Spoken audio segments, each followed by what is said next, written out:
Right, time is now 5:30. We'll go ahead and get started. I'll open up a special joint city council and planning commission meeting. Time is 5:30. The Opens Meeting Act is posted on the rear wall next to the agendas. We'll have city council roll call.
Make sure this works.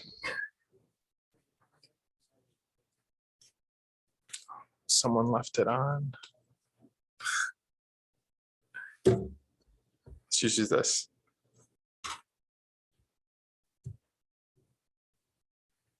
Okay. So we're going to go through a couple different things. One, just an overview of the planning process, pretty high level. Then we want to go through the land use plan and development chapter as it stands now. So this is going to be a draft version of that chapter. Certainly looking forward to getting your feedback from both groups tonight. And then as we go through this, I'm gonna have a couple of stopping points, give everybody an opportunity to give us some feedback, give us their thoughts. We can go back in detail, either in the document they have in hand, or we can go back to slides that I'm gonna pull up or I'm gonna prepare. And we'll go over anticipated schedule. So like I said, we got this broken out, the land use plan chapter, to get your feedback tonight. So the first thing I want to talk about is the planning process update. Again, just a reminder, we got those 3 different projects that are going on right now. We're working on the comprehensive plan for the community. We're working on the long range transportation plan, and we're working on the UDC.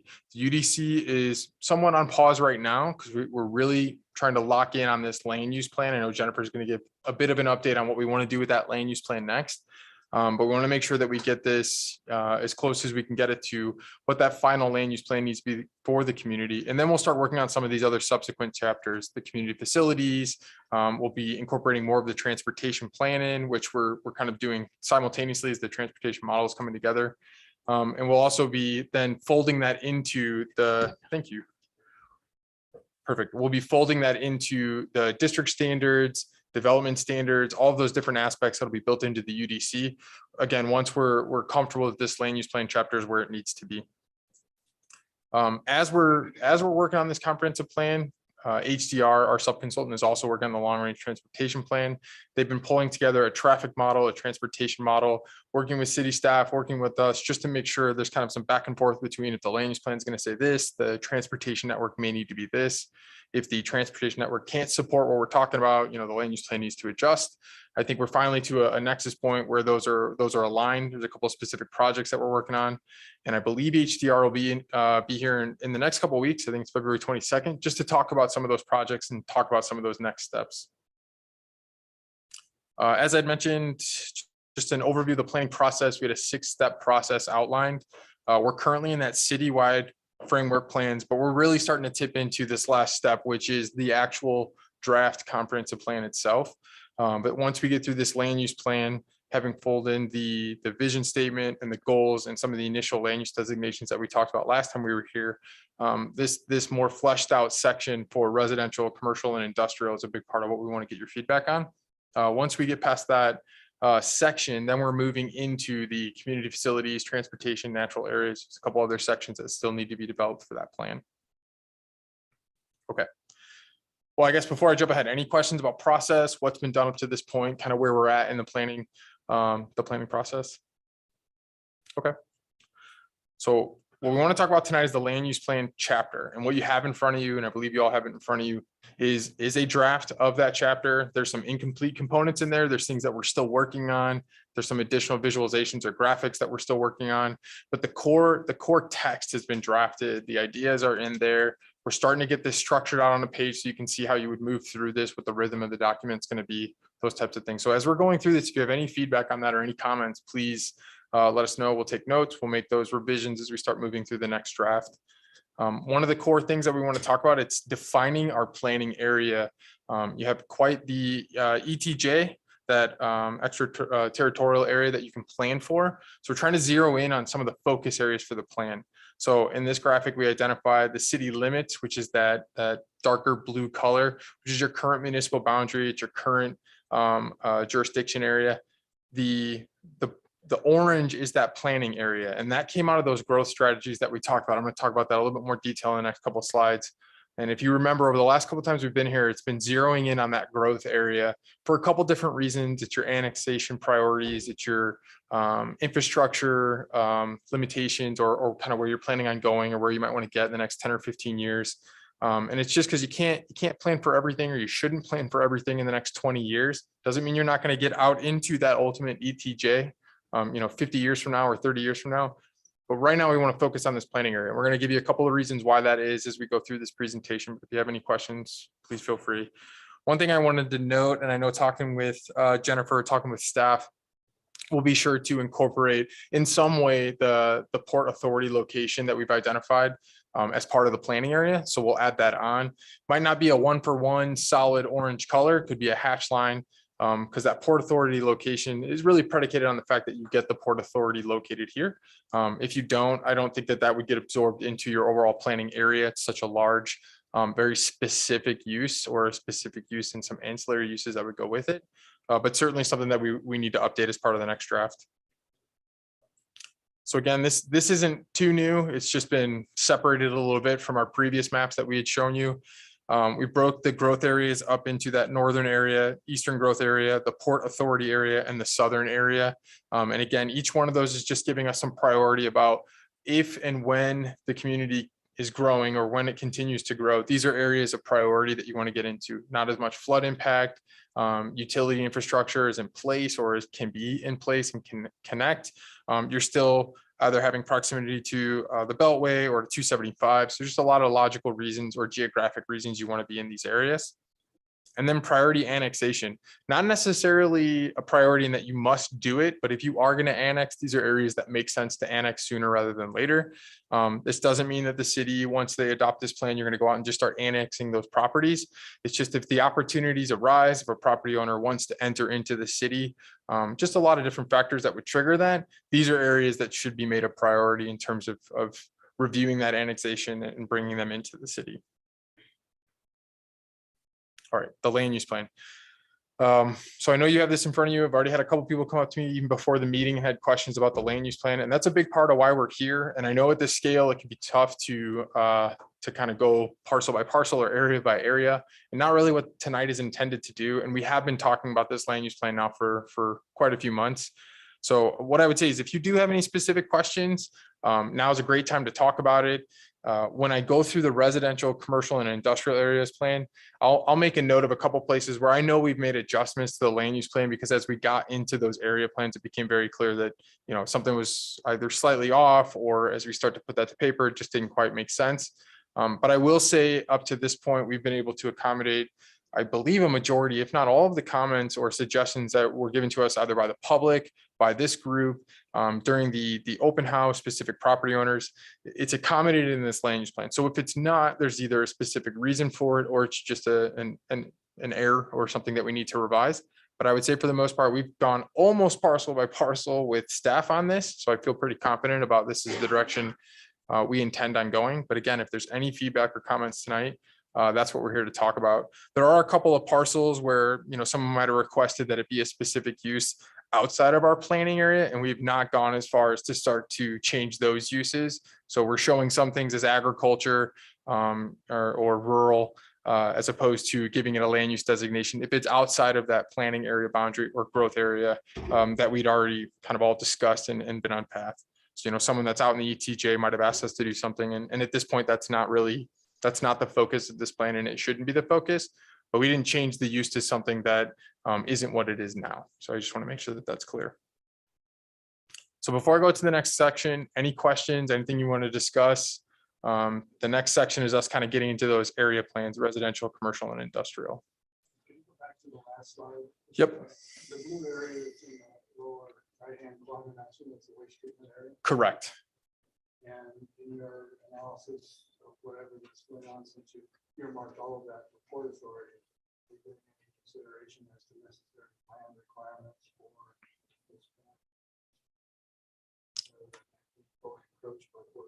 So we had not done a facilities analysis to determine whether or not that's sufficient. If that's what you're asking, is it sufficient to support some of the uses that are coming online? Does it need to expand, and would it expand in this area? Or if we had told which of those we needed to build something more than what we've got to. I would think we want to make sure we have adequate bounds rather than. Yeah. And maybe some of that should be remain rural rather than Port Authority. I think. That's a good point. Well, let me respond to that real quick, because that's a good question. And it's something that staff had brought up when we were just talking about, is when we talk about the Port Authority, the language for this needs to be revised in the land use plan, because it's Port Authority and supporting uses or ancillary uses. So it's not to say that this entire area that is hatched, that's somewhat misleading. This entire area that is hatched is both Port Authority and uses that would complement or go along with or be supportive to that Port Authority use. So for example, I think expansion of or setting aside of land for water treatment would make sense here. I mean, you could set that aside or even earmark it. So that's a good point, and it does make it look like this entire area is for the Port Authority, and that wasn't the intent. So we need to revise that language. Yeah, Jennifer. I think we have to be careful, because we don't want to end up designating land to expand the wastewater treatment plant without specifically knowing the amount of land that we might need for that, because unless we're ready to buy it. Correct. We don't want to designate it and have it be considered. That was my follow-up. So same thing with parks and open space and public uses. At any moment when you start to designate it on the land use plan, the city needs to have their checkbook out and ready to buy that property, because essentially what you're telling not only the property owner, you're telling anybody who would buy that property that it has no value except for a treatment plant or a park. I think this is more common. You hear about this with parks. Like, I wish this parcel was shown as a park. You just can't do that to a current property owner without buying that property. If the city owns it, we can designate that use if it's appropriate. But I think going back to your original comment, this area would accommodate that type of expansion. I just think it's just we'll make sure that that's in the language so it's clear. That's a good point. Sorry. And then you were starting to. No, I'm just agreeing with that, because I'm just thinking of the future, where if we expand on the eastern side of the bypass, I've been informed there that basically we're starting structure all over again to get to that waste treatment plant. By not actually pushing our infrastructure back across the bypass. If when we're moving out this way to the east. Okay. That's what I'm thinking about. Someday probably be on that side of the road there. And that's what I'm wondering, like Brad's talking about here, in the future, that plant will need to be probably growing. I would say if you're growing on that side of the highway, if you're expanding further to the east, I would imagine that facility, along with other facilities, would need to increase in their capacity or their ability to pick up. So, Right. yeah. I've got Sure. a question for the group. So when we had House of Levy Port Authority, it started off as economic development opportunity. And then as information came out that we were looking at the Port Authority in that area, we designated it as Port Authority. The larger area, thinking about those ancillary uses, it was before we made our application to the state and before we had a more specific area that we were looking at. Is the group comfortable with showing a large area as Port Authority, or would you be more comfortable if we brought it back in just to the area that we applied for and show the surrounding area then as agriculture? Yeah. That placeholder for the future. That's certainly a change that we can make if you're more comfortable. And just to put a number to that, because I think in our plan, we designated 3,300. 3,600. Yeah, I mean, it's a pretty large area, and that's not what the submitted Port Authority area was to the state. So I think that's a question that we would want to ask is, when this originally made it to the map, I think our area is more than 3 times the size of what was ultimately submitted to the state. So to Jennifer's point, do we bring this size of the Port Authority that's designated on this map down to, I think, closer to what's been represented to the application or in that application? And then, yeah, either leave it rural agriculture, could be ancillary uses. I think rural agriculture makes more sense. But that's a really good question to the group. Wouldn't that same theory that you use for parks or if you designate the land too soon with regards to its intended purpose, then you have issues. So if we make a predetermination that this is Port Authority, isn't that the same thing? This is predicated on the fact that you will have to purchase that land. I mean, that land will have to come under ownership, or you could generalize that boundary of this area because it doesn't have to go 100% in this location. Well, this specific parcel, but it has to go in this general location. So that's a good. It would seem that there's off the cuff, but I guess it would seem that perhaps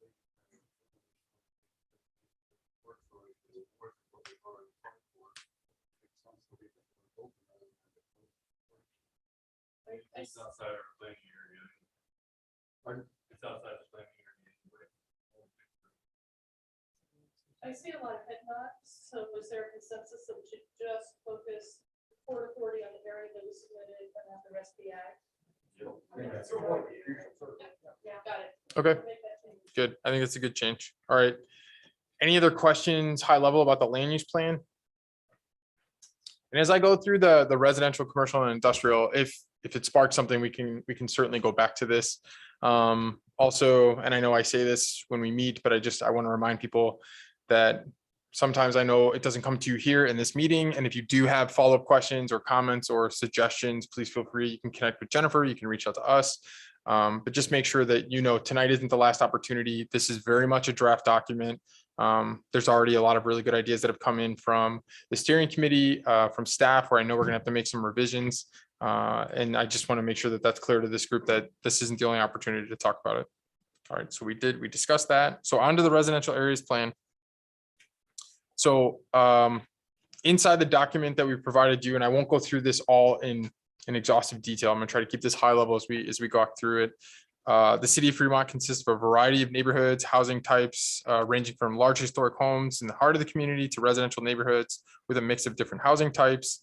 The residential area plan recognizes that unique neighborhood mix or makeup and knows that that's part of why it's desirable to live in Fremont. Those are some of the challenges that we're trying to build off of or enhance for future development opportunities. And that the plan provides guidance on how the city can preserve the character of these diverse neighborhoods while supporting residential growth that is in line with the community's vision for the future. Again, that's tied back to our vision statement and the goals that we've been talking about, really throughout this process. Some of the things to keep in mind. So when we're going through these plan recommendations, each section that we prepared has a profile that just high level explains why the plan's recommendations may be landed where they are, or why we're saying or asking that we do these types of things moving forward. So some of the things to consider: only 2.5% of Fremont's housing was constructed between 2010 and 2019. This suggests that housing construction has been slow, unlikely to keep pace with the demand that you're currently facing. Townhomes, duplexes, triplex, quadplexes, multifamily residential buildings with less than 10 units comprised 20.3% of the housing stock. So that is a greater share than Nebraska. So as a comp, but it is similar to what you're seeing in Lincoln. So there's other communities that are on a similar percentage track, as you are here in Fremont. A little over half, so 56% of the housing units in the city were owner occupied, while 44% were renter occupied. So again, this is similar to the share in Lincoln, where it's 57 and 42. And again, that's just as a comp. And then roughly 40% of renters and 24.9% of owners are cost burdened, meaning that they pay over 30% of their income on housing. Something else to consider is that the median housing values in Fremont increased 44% between 2000 and 2018. And a lot of this is pulled from ACS, so American Community Survey. Some of this information is pulled from the Dodge County housing study that was recently updated. The gross rent in Dodge County is projected to increase by 11% between 2021 and 2026. The city of Fremont is projected to need a minimum of 1,141 additional housing units by 2026 to meet the housing demand. Almost 1/5 of the population, so 18%, 19%, is between 50 and 64 years of age and will likely retire in the coming years. This suggests that a smaller and more affordable housing option will be needed. So again, a lot of this is tied to the feedback that we received, some of the national trends that we're seeing. So this information is part of what we use to guide our plans recommendations, other studies that have been conducted, a lot of the feedback that we've heard from outreach. And that's what's led to this residential areas plan. And I know it's a little tricky to see, but it's broken up into, I'm going to back it up a little bit, broken up into 5 sections on the residential areas plan. So there's neighborhood maintenance, which are those green areas. And the intent there is these are stable neighborhoods. They're doing very well. Very little significant change needs to occur here, but it's just things over time that you may need to repair sidewalks or, improve some street tree installations, those types of things. There's targeted reinvestment, which is that darker blue. Mainly that is in the downtown. There's also along Bell Street, we identified some locations for targeted reinvestment. And then the red is that context sensitive redevelopment or infill. So that is both on the east side and the west side of downtown. And the intent there is that as this area experiences redevelopment, it needs to fit with the character or fit with the scale of buildings around it, but it doesn't have to be an identical product type. So bulk and size, the scale of it should be somewhat similar. But it could move from what is a single family home to a duplex or a 2/2, whatever those styles might be. Townhomes would be appropriate through here as long as they're not, these very large multifamily buildings that are out of scale to the existing residential neighborhood. The purple, the new growth areas, we're going to talk a little bit more about that in a couple slides. Those are your opportunities down the line inside these planning areas or in the short term to see redevelopment for residential neighborhoods, mixed residential neighborhoods. So it could be townhomes, it could be duplexes, it could still be single family detached. So there's a lot of different use types that would be appropriate out in those growth areas. And then the last one was just a targeted redevelopment. So some of the neighborhoods on the south side of Fremont, the southwest side of Fremont, that should be strategically reviewed for opportunities to be redeveloped. And again, there's going to be some considerations there about how to manage a lot of the stormwater issues and the flood issues that are occurring there. So those particular neighborhoods come with some unique challenges, both on a lack of infrastructure being there now and the impacts from flooding that can occur in future redevelopment opportunities. So this is just a zoom in of that residential areas plan. I know you have, or some of you have it in front of you. Before I move on to some of our follow-up information about this section, any questions about the residential areas plan? There's a section in here that has call outs for each one of these areas, just some feedback about how we think if this area does redevelop, it should redevelop.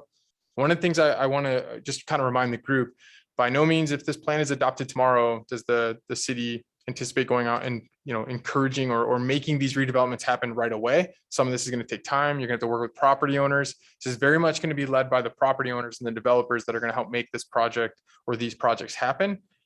Some will take fewer years to see come to fruition than others.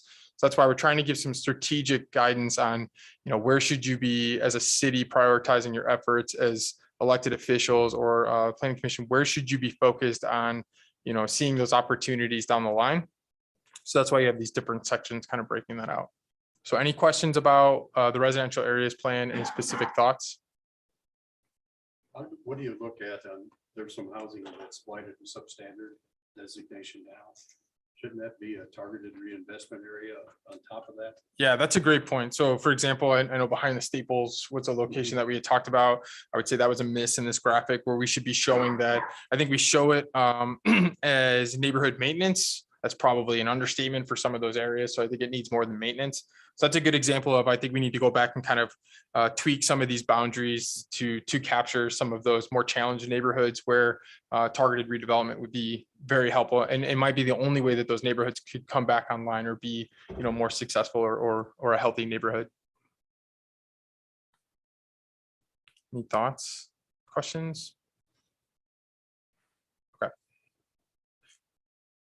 One of the things I'm going to go through this, I wanted to explain some of our thought process kind of to your question, what you were just asking too, is there's some forecast assumptions that are built into this. And there is some data behind, there's quite a bit of data behind a lot of what we're talking about. There's that transportation model. There is the projections for your housing needs moving forward. There's the land that's available to you to redevelop, both as infill within the city limits, but also in these growth areas. And it gets very difficult to start to forecast parcel by parcel what's possible. So we're trying to take out as many of the unknown variables to run that analysis. So as an example, just using these residential land use types, there's 3 residential land use types that we're really tracking inside of the land use plan. Low density residential, which is single family or duplex housing formats, typically 2 to 4 dwelling units per acre. There's medium density residential, which is a real mix of uses, single family homes, duplexes, row homes, townhomes. Could be multifamily units that are of smaller scale. So they're not these bigger, larger multifamily units, typically 5 to 7 dwelling units per acre. And then there's that high density residential. So that's the multiple dwelling units stacked vertically, shared entrances. Typically those are 8 to 14 dwelling units per acre. They could be much more than that depending on their location in the city and how appropriate that development type is. But with those growth assumptions and with those residential densities in mind, we did run an analysis on inside the city limits. If you were just to look at the vacant lots or undeveloped lots, what are your opportunities for redevelopment? And then we also looked at the planning area and ran an analysis over just using some of these density ranges. What would it be if it was mixed residential or if it was low density residential or high density residential? And just as an analysis, those purple areas that are in the planning area designated as new growth opportunities, with those ranges applied, you could support 5,500 to 10,000 units. And again, that's meeting the need that you're seeing now between now and 2026, which was 1,100 units. But that's assuming you build out the growth areas, in the next 5 or 10 years, which is very unlikely. We have data that shows that you can't fully support that quite yet, but you have it within that planning area. So I think that's why when we talked about before, your planning area is more than enough right now to accommodate both your demand now, but also some of the future capacity needs that you're going to have to match. I won't spend a lot of time on this, but just so you get a sense for, we ran it on the city limits with the minimum density you could accommodate. So this is inside the city limits, vacant lots and undeveloped areas. At the minimum density ranges for each one of these uses, you could accommodate 900 units. If you went to the maximum density range, you could accommodate 1,500 units. It's almost rarely one or the other. It's probably going to be a mix, could be closer to 900. I highly doubt you'll ever see a full kind of max density match. So you're not going to see those 1,500 units captured inside the city limits. There's a lot of incentives on why you should develop inside of the city limits. Infrastructure is there, connections are already made, and there are some cons. There's challenges to it. You're infilling into neighborhoods that currently exist and are established, so you don't have kind of a clean slate like you would in a greenfield. So again, I think the city's strategy needs to be to accommodate both. You should be encouraging infill where it's appropriate because you have the land for it. But you also need to be accommodating and timing and better articulating what you want to see in these greenfield planning areas. And then same thing. So for the growth areas, those greenfield developments at the minimum densities, you could accommodate 8,000 units, although that's gross. So we need to knock that number down because it's a greenfield. So you got to set aside land for right of way, utility infrastructure. So you're really closer to 5,600 units, 5,500 units. And then at that max end, once you account for the net for the potential units, you're at that 10,000. So again, a lot of this data is available to us. We're using that inside of our ArcGIS software and running analysis in Excel. So this isn't so much art as it is a science. There's data that's supporting why we made these land use decisions and why the planning area is much smaller than your ETJ. So I think that's an important consideration for you to be aware of. I guess before I move on, and I know that's a lot of data or numbers to throw at you, any questions about that or any thoughts about that process? Okay. Last thing inside of that residential area section, we provided some just additional considerations, things that you should be mindful of as residential development starts to occur. A lot of this type of language, along with the land uses that we've been talking about, these are the types of discussions that you could build into the UDC. So there's things like neighborhood design and mobility and connectivity and diversifying your housing options. A lot of that is stuff that it's great. It's policy. It's very important that you talk about it at a plan level. And this is a guide and a tool that you'll use to make those decisions when people come in for redevelopment.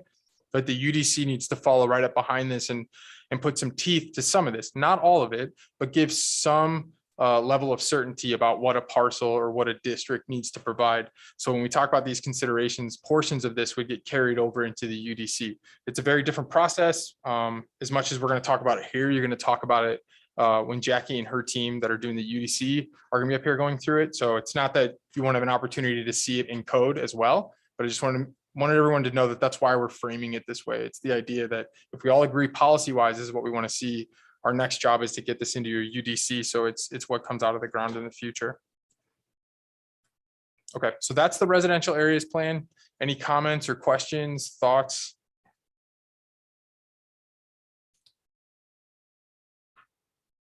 Does the strategy for how we're identifying what your growth projections are, does that make sense, or does anybody have any questions about that?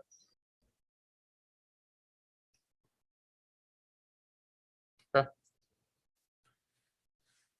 For the commercial areas plan, the city of Fremont served by a variety of commercial corridors and districts that provide access to needed goods and services. As we had mentioned before, there's a lot of character differences. They serve different markets. Their relationships to surrounding properties have different challenges or different conflicts. And then the transportation infrastructure that supports it do different things. So like 23rd Street is very different than Main Street, but they both are serving a commercial district. And although downtown is very different, it is also very much a commercial district. So it's just things to consider when we started preparing this section of the plan. There are some unique strategies. So when we get through this about how that residential relationship to the commercial use is something that we need to find a good balance for. So, 23rd being supported by the residential neighborhoods around it, the downtown being served by different residential uses also around it, but also in the downtown to trying to build up in those upper floors. We talk a little bit about it in the commercial plans. We're also going to talk about that in more detail in the downtown sub-area plan, but just something that I want to make sure everybody knows we're aware of and thinking about. Similar to the residential profile, there's a commercial profile. Just highlights a couple of the challenges that commercial or opportunities that you're facing here in Fremont. So retail vacancy in 2021 was a 5%. So at 5%, that's a 10-year high. So that's a much higher number than you've seen in the past. Retail rental space per square foot has declined to 1090 in 2021, which was up at 1335 in 2018. National trends have shown a shift to more online oriented retail services and a decline in brick and mortar retail, likely accelerated by COVID-19. So it doesn't mean that brick and mortar is dead. It just means that there are different things we need to do with those spaces. So both in the commercial areas plan, we're going to talk about that. Also in the downtown plan, we talk about that doesn't mean throw your hands up and give up. It just means we need to kind of pivot and think of different strategies or different things to do with those spaces.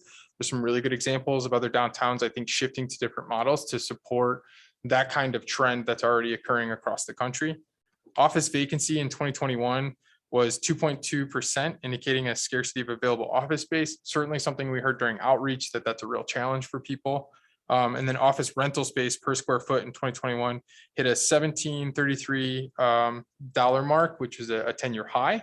So a very different relationship than the retail. So again, I think that's where you could see an opportunity, and we're seeing people start to pivot in downtowns and accommodating office if it's a different type of office that would fit, along a Main Street or ancillary to Main Street. The commercial framework plan, in this framework plan, we've broken it up into 4 sections. Very similar to the residential, where there's commercial area maintenance, just areas that could be improved to maybe better support the residential neighborhoods that it abuts, but also opportunities for expansion or more uses that are, it's similar to, maybe some beautification, different streetscape or parking standards, those types of things, but just seeing a general maintenance to those areas. Targeted reinvestment, so that's the blue area. Quite a few were identified on this map for targeted reinvestment. And then commercial infill, so areas where we think commercial infill would be appropriate. Again, it's very rarely that it's a standalone. It's probably going to be built off of an existing commercial infill development or tied to a residential neighborhood that could support that kind of infill development. And then the new growth opportunities. So there are going to be new growth opportunities, both just as the roadway as it's being currently constructed or some of these major connections are occurring. So particularly up to the north. Also, as new residential developments come online along 275, there's going to be a lot of opportunities for either smaller scale commercial development or could be some larger scale. I still think 23rd will always serve as one of your big major commercial corridors. So we talk about in this plan that as that corridor continues to age, what are some of the things that need to be reevaluated to just kind of bring that up aesthetically, help enhance some of the uses, maybe get some new uses in there. Those are the types of things that we provide some recommendations both in this map, but also in this overall section. So similar to this, are there any questions, any thoughts? Sure, Fred. Just looking at your map, it strikes me that management, map changes, military change to allow for some commercial. My recollection is that north of military, we already designated. And you just want to change some of that. Okay. Map doesn't show it. Can I look at your map? Can you show me where you're? It's in the area you have it outlined over there next to 275 on kind of. So you're talking about up here? Yeah. But I think when we did the land use map change for some commercial for Sunridge, they went further than just doing that parcel. Oh, sorry. Sunridge in the corner. That may have been encompassed as well, but I think we went across the military. There were some changes, and I'm working on putting together a map right now that shows differences between the land uses that are recommended now and the land uses that have been previously adopted. I'm looking at the adopted land use map, and I think Brad, I think you're correct. I think there is some area that we have shown that way. And one of the questions we'll have, of course, going forward, is that accurate? Yeah, and it doesn't need to stay that way. My recollection was we changed it. And I think the recommendation here is that the commercial makeup of the community is such that in the previous documents, we have a lot of commercial space designated, and we can't support that. And so here, the recommendation is really focusing on those key commercial areas. And so I guess the question then moving forward is going to be, is this right? Do we have this right? We think that there's enough room that's shown in that 23rd Street corridor, on the North Broad Street corridor, and a couple of other areas to support the commercial needs of the next 20 years. Is it enough? Is the question I think that we want to ask ourselves. Yeah, I'm sorry. Look at the, going back to what the basic vacancy rates are, what the trends are in retail, what the rents are. So you need for more office space, but less of a need for retail space. A lot of the infrastructure, a lot of the retail businesses on 23rd Street are aging. So it might make more sense to reinvest in those areas instead of continuing to spread out and then a whole or blighted area.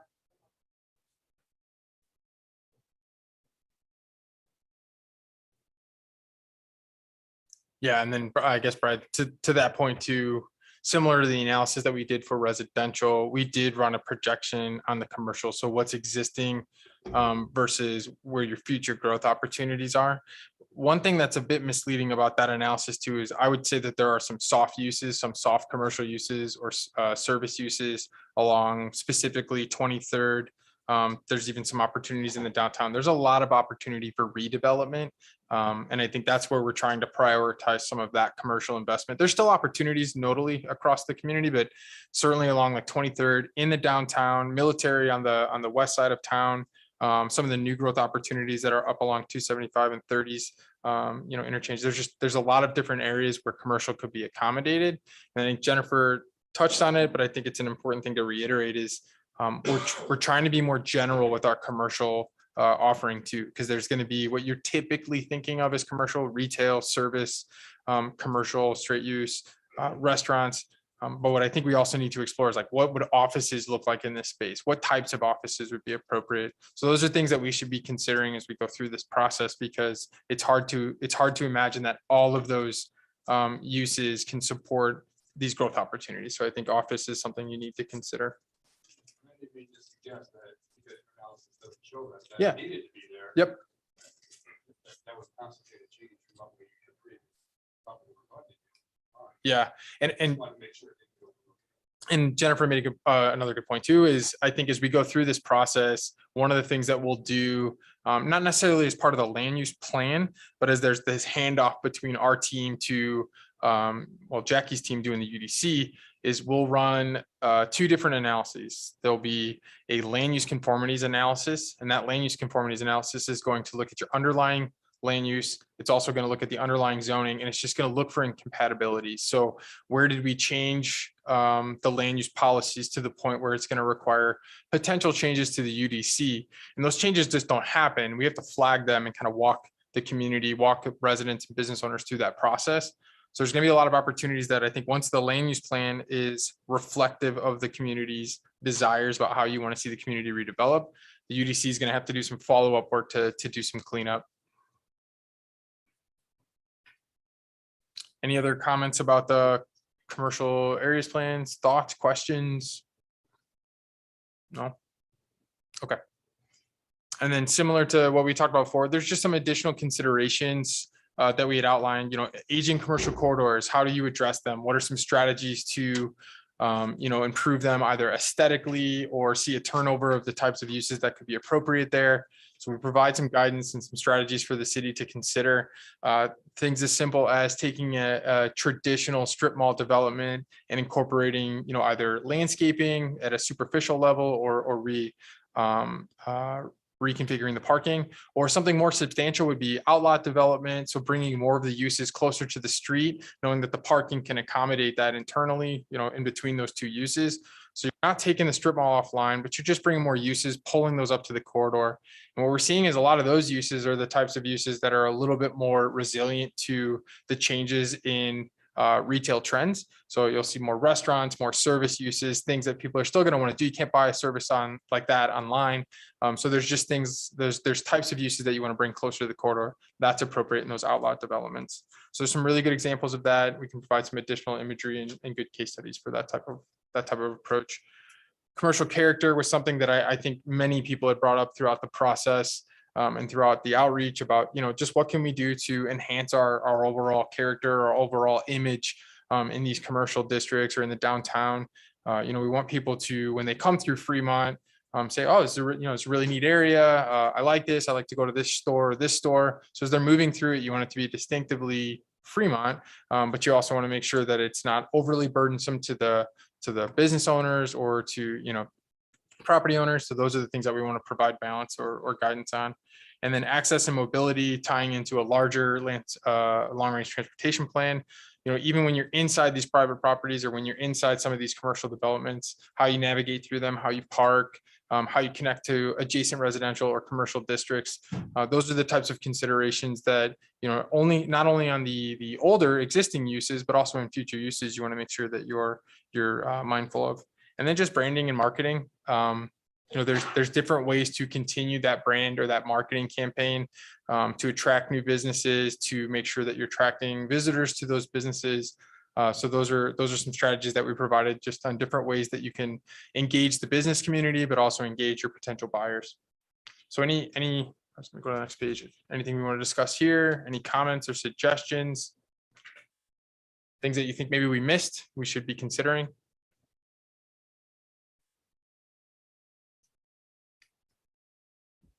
I got one question. Yeah. Thinking about Highway 77 and how that's Fremont. It did. And in particular, when we talk about the bypass, when we talk about some of these other connections that are occurring throughout Fremont, there are some challenges as we're running through the traffic transportation model about what the long-term benefits will be. What truck traffic might we be taking off the road? How are people going to move differently through the community? And I mean, to be honest, and Jason and HDR, when they're here, will better explain this. I'm not a transportation engineer.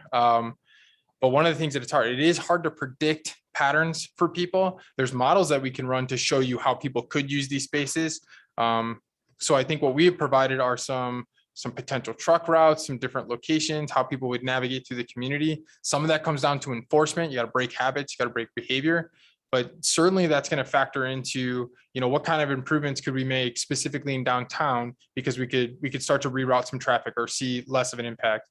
How do we start to mitigate some of the truck traffic or transportation related issues to these residential neighborhoods, which I would say had to have made the top 5 in terms of major issues that we heard from residents, are impacts from either from the train, so railroads, or from truck traffic. So certainly the recommendations in here, and specifically in the industrial section, we talk about that. What are some different ways to, through these truck routes occurring, start to see some enhancements to these neighborhoods. That's a good, it was, I can't stress that enough. We heard that quite a bit. I would say almost every outreach event, that was something that came up, was like truck traffic is a real challenge in some areas. Hard to feel safe crossing Broad Street on foot if you're maybe pretty daring. Go ahead. One of the observations after looking back at all of the maps, where we're putting in opportunities for general commercial, it looks like we considered some on the side of military, there's some on the west side or Morningside, but we're not considering anything that looks like with regards to the new interchange now. 77, 77, that might be another area where general commercial might fit into the scheme of things of where it's already.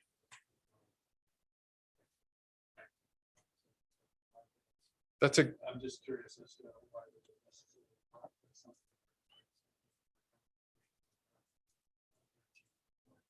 Oh, yeah. But that's a good point. So talking, I don't know, my cursor doesn't show up here, sorry.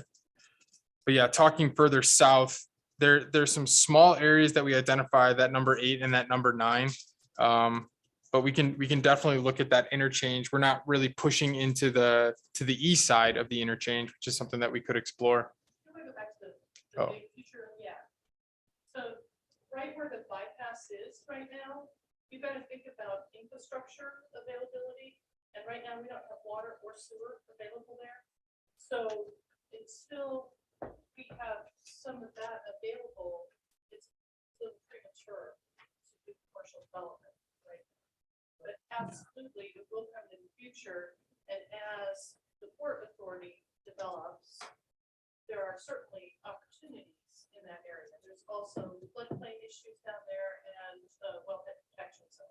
Yeah, but it might be, I mean, we could explore even doing something that's like, potential area for commercial, but I wouldn't make it red right now, calling it general commercial, but you could definitely highlight it as like, as development occurs, as infrastructure comes in play in this area, this is an opportunity for potential commercial or general commercial. I think that's.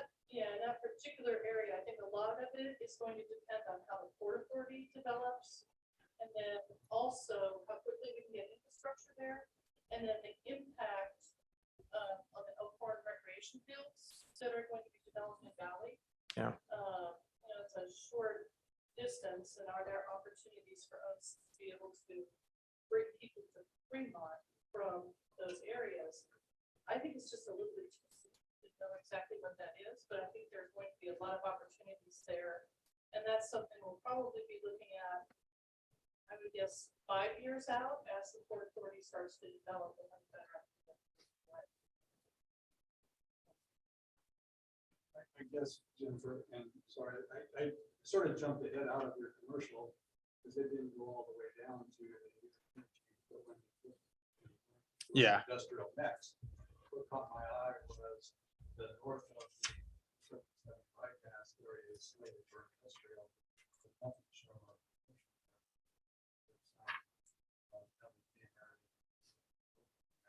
Sort of fits the same framework of, okay, we've got commercial.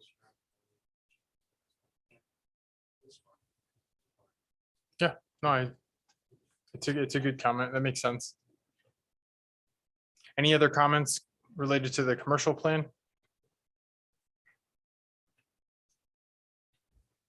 Okay, and then the industrial areas plan. So as many of you know, it contains a variety of industrial areas throughout Fremont. They're clustered together primarily, at least the larger districts are. There are some pockets of light industrial, kind of throughout the community. Fremont's industrial areas are a major economic generator for the city. They provide both jobs and local municipal revenue. And then while the industrial uses are crucial to Fremont's economy, many of these industrial uses of existing residential areas, they could be causing nuisance such as traffic, noise, aesthetics, odor, things that we've heard, from the public, from the outreach process. And then the industrial areas plan is intended to provide a model for these industrial areas moving forward that balances strategies to preserve and allow that industry to continue to grow. Because by no means do we want to limit your industrial growth. It's an important aspect to this community, but also just minimizing the potential negative impacts to the surrounding areas, primarily to surrounding residential areas. An industrial user in conflict with an industrial user is rarely an issue. It's where that industrial use is up against a residential use that we see those problems start to occur. So again, it's not to stop industrial growth. It's just to make sure that we have plans in place that minimize those impacts from those industrial conflicts. The profile that we pulled together for the industrial areas, industrial vacancy in 2021 was at a 3.6%, which is below the national average. So that's great. The North American industrial vacancy average between 2012 and 2021 was 5.8. According to Cushman and Wakefield. Manufacturing sectors saw the greatest job growth increase in the last 5 years here in Fremont. You had 266 new manufacturing jobs. The next highest increase was in construction, which is 68 new jobs. And then roughly 36% of the people employed in Fremont also live in Fremont. And then roughly 20% of Fremont residents travel to Omaha for work. So just looking at kind of the inflow outflow ratio, can never get 100%. It would be great. It's very difficult to do that. But there's a balance in that ratio. And I think even before this meeting started, we talked about it. Certainly you'd like to have, bless you. Certainly you'd like to have more people living in Fremont and working in Fremont, but you're also drawing people into this region. So again, that's that balance between inflow and outflow. The industrial framework, we identify industrial areas that could benefit from some just industrial area maintenance, some improvements. Again, nothing substantial to those properties, something that would be balanced inside of the UDC through development standards. So if you were to make an improvement, we would encourage that maybe the perimeter of the industrial area be slightly more improved, but really what's going on interior is less of a focus. Because again, once you're in these areas, it's an industrial area. So I don't think we're looking to create a lot of conflict there. Some of the others, just some targeted areas for redevelopment or some improvements, certainly on the south side of town. There's just some opportunities to see those industrial uses change over into other potential industrial uses. It's not something that happens immediately, but just over time, this is an area that you want to make sure people know you're interested as a city is seeing that redevelopment occur. There's some infill opportunities or there's some growth opportunities, particularly out on the west side of town or up on the north side of town, coming off of the interchange. There's just some opportunities for more infill industrial uses where it's not in conflict with as many residential districts. And then the last one is new growth. Certainly some new growth opportunities up on the north side. We talked a little bit about it, just in our conversation here, there's some opportunities to extend that industrial district to the southeast, coming over to 275, tying into that potential Port Authority location. I think as we scale that size of the Port Authority down, you'll see where there's the logical infrastructure connections that already exist a little bit further up in your current industrial district. It's going to have to extend to the southeast to make those connections in the future. Could also be pulling from the Port Authority area once that system comes online, if that comes online. So just a lot of different considerations about where industrial should be and where it's appropriate, trying to minimize the impacts to residential neighborhoods the best that we can. So with that in mind, any questions or comments or suggestions? Right, I don't know if this is helpful to see it on this map. Maybe you can kind of see what our thought process was about where industrial would be appropriate and how you're connecting into a larger network. Certainly think it's worth looking at that interchange again and just making sure there might not be some supporting uses that would be helpful.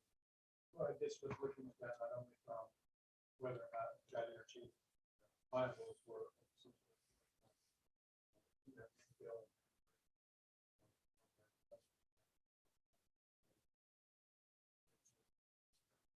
Yep. Yes, sorry. Yeah, any questions about the map? Any questions about the areas that we've designated as light industrial or heavy industrial? There are a couple areas that Yeah, we talked about. that you're right. Sorry. Need to be flipped, like the Royal King plant, should be heavy industrial, the area north of it should be light industrial. The area where the cold storage is going, we need to access them properly. But Exterior we talked about. Yeah. it was hard when we were going back and forth online, but colors weren't right. Yeah. Correctly. My question was about the info outflow profile. We know how that compares to. I did not run a comparison analysis. I can look. I will tell you, there's like nobody's the same. There's just so many variables that are built into it. But we could pull a comp together if there's communities. I think we were looking at Lincoln. We were looking at this the state. It's a little harder at the state level to do that, but we could pick comp communities just to get a sense for it. I would say anybody that has proximity to Omaha is going to see some pull into Omaha. I mean, that's very common when you're close to that big of a city. But we were surprised when we pulled these numbers together. You are pulling from outside of your region, or from outside of your city, which is good. I mean, that means that people are drawn into this community for probably work mostly. But the number for those that live here and work here was a good number too. There is no perfect number. I wish I had. I know that sometimes that's the follow-up question, like what should we be? And it really depends on what you're trying to be. Some communities want to be bedroom communities and they're not as concerned about having that employment district. You have a strong employment district or a strong employment base. So I think you would like to see that number a little bit more balanced. But I can pull some comps together. That would be helpful. Really interesting point. And like important, this is for us to understand as we look at who's living where and working where. We have some issues with the tipping point, get to a certain balance of whether or not inside or outside the terminal. Oh, sure. So as we change this, with what we're planning to do,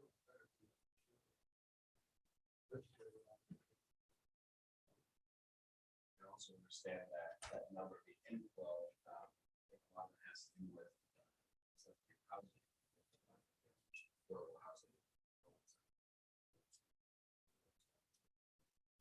Yeah, I think you're both bringing up two very different points, but two very important points in that at no point do you want to see an increase in just yellow on the map. I think when that starts to happen, that can be very dangerous unless you're currently all yellow on the map. I mean, if you're mostly residential now, that's not a problem, but you're not. So you do sort of need to take into consideration the tax implications or the revenue implications about the types of uses that are coming online. Residential doesn't typically cover that bill. And that's a big part of why the industrial and employment sector is very important. Plus it's where people work in the community, so people can work and live here. So those are definitely things that we're trying to balance. And I think you can see on the map when you have a 1-for-1 residential to industrial or residential to commercial, there is a balance in terms of how we're utilizing the space in the community. We're not trying to just say that everything should be future residential.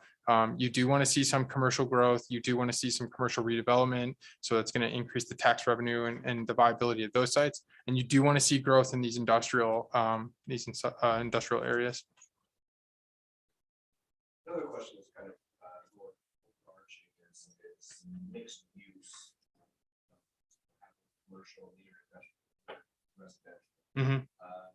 Do we have any areas like that that look like something like that? To not only help with affordability, but also.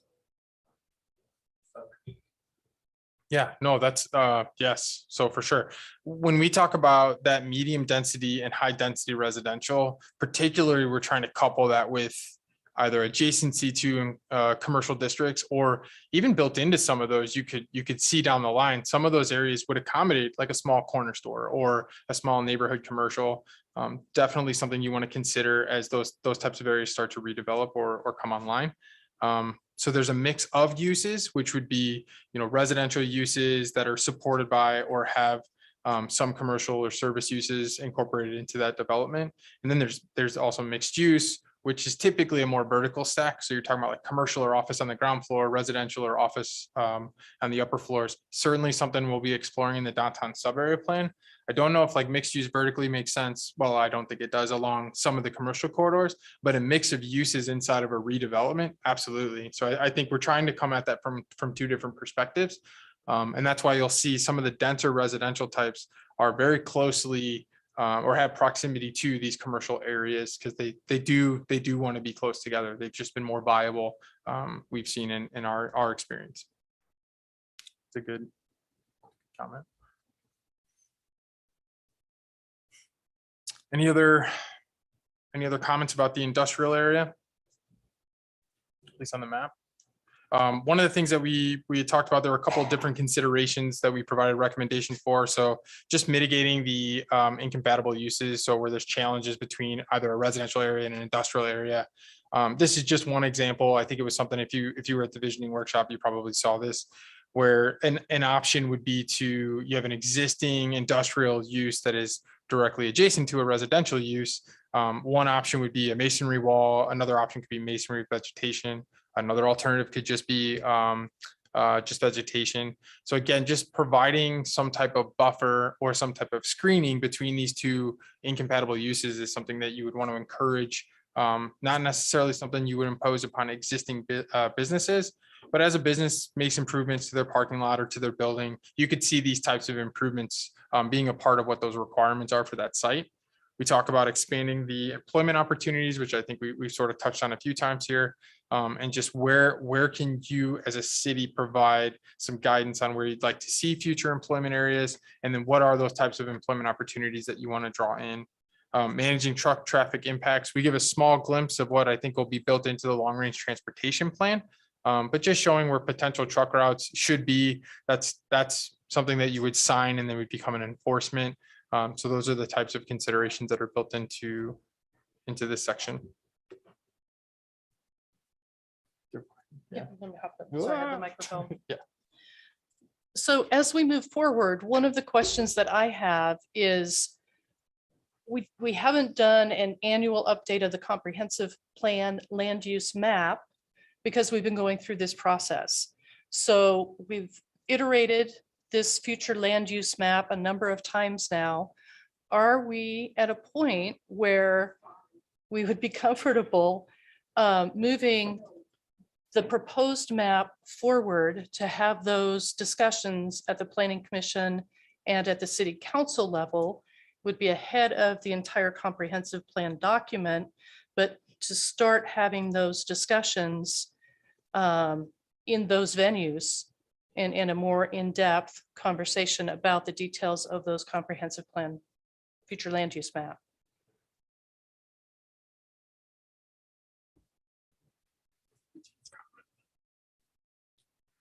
I know Brad? we talked about it a little bit earlier, so I got a sneak peek at it. But after giving it some thought, one of the things that I think is going to be really critical for what we're doing here relative to West and Southwest Fremont is the UDC that deals with those kinds of zoning issues that our current UDC is pretty ineffective at doing. And so if we don't have the zoning information, establish what we want to do relative to these land use designations, that's a little bit troubling, I guess, because we'll be saying this is what we want, but we won't be putting it together yet and discussing as part of that, how do we make that work? Unless we're far enough along on the UDC for looking at what's going to be changing that will facilitate that. Right, so you have to have the land use structure first before you can establish the districts. So we don't have the districts yet from Jackie. Those aren't scheduled to come to us until, I think about May. I don't have the timeline, Yeah, mainly front until of these me. are locked in. but that wouldn't come forward till these are locked in, and then the details of that would go through the process into the fall, because you get very specific when you're talking about zoning districts and when you're talking about the uses that are allowed in each district, when you're talking about the setbacks, when you talk about the landscaping, those get very, very specific. This is at a much broader level. Yes. Yeah, and I would add, you're maybe specific to your concern. Most communities are like a 2-year window between their land use plan being adopted and their update to their zoning code. If that being updated, a lot of times they do it in 2 separate processes. So you would have the actual comprehensive plan, it gets adopted, you go out to RP, then you hire someone and they would do the zoning code.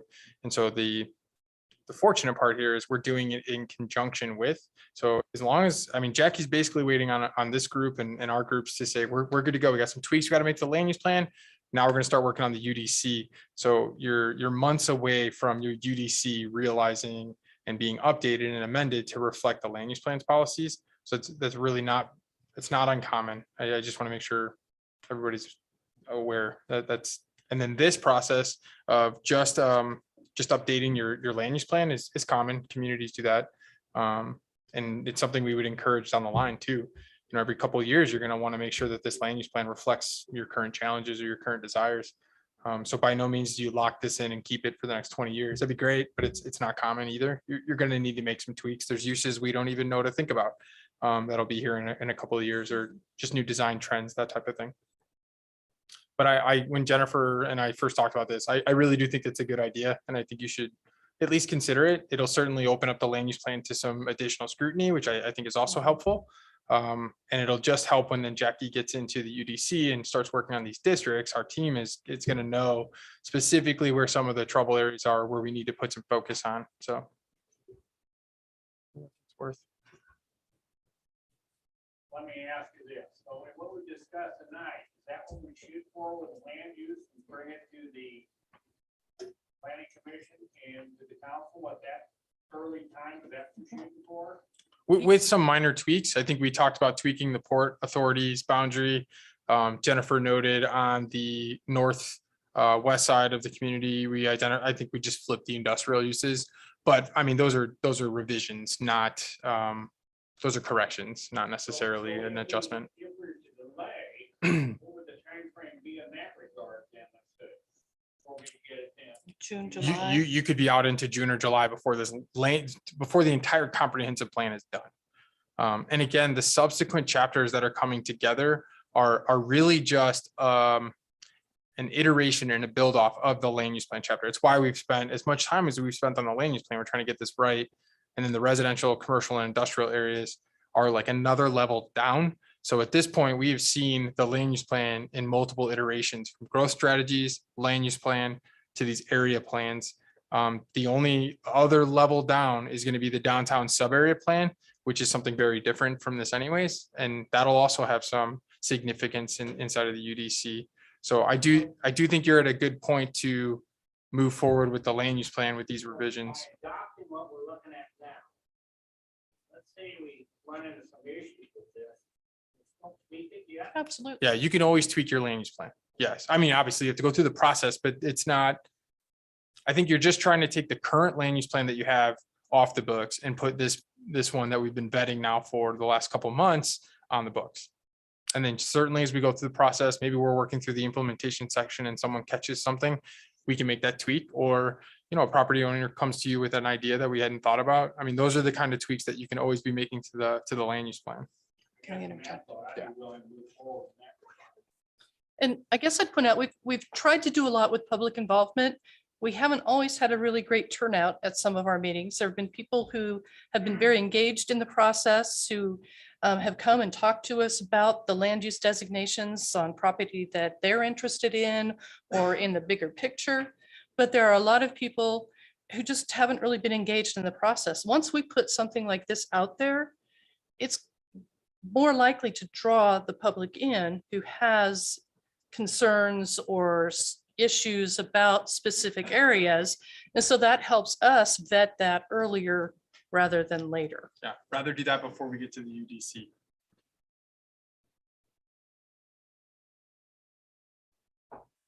I would just second, I think it's a good idea to bring this forward now. Process, I like the idea. I would be in favor of that. You know, and if we have a lot of discussion and a lot of comment, it doesn't have to say, we bring it to the planning commission meeting and there's a lot of people who want to talk about it. We don't have to vote on it at that meeting. We can carry it over to the next meeting.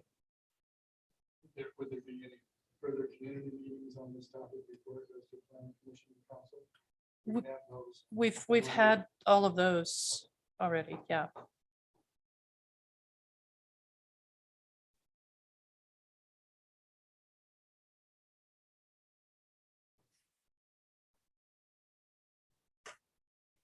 Are there any concerns, any other concerns with moving forward that way?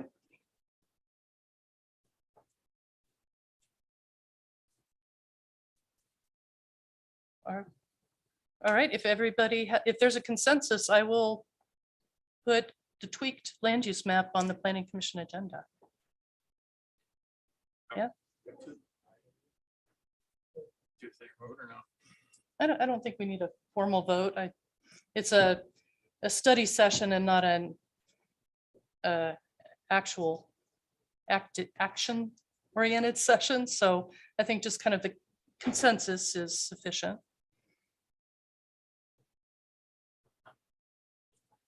We will have the Jason Carby from HDR giving us a presentation on the 22nd. So we'll have another special meeting at that time.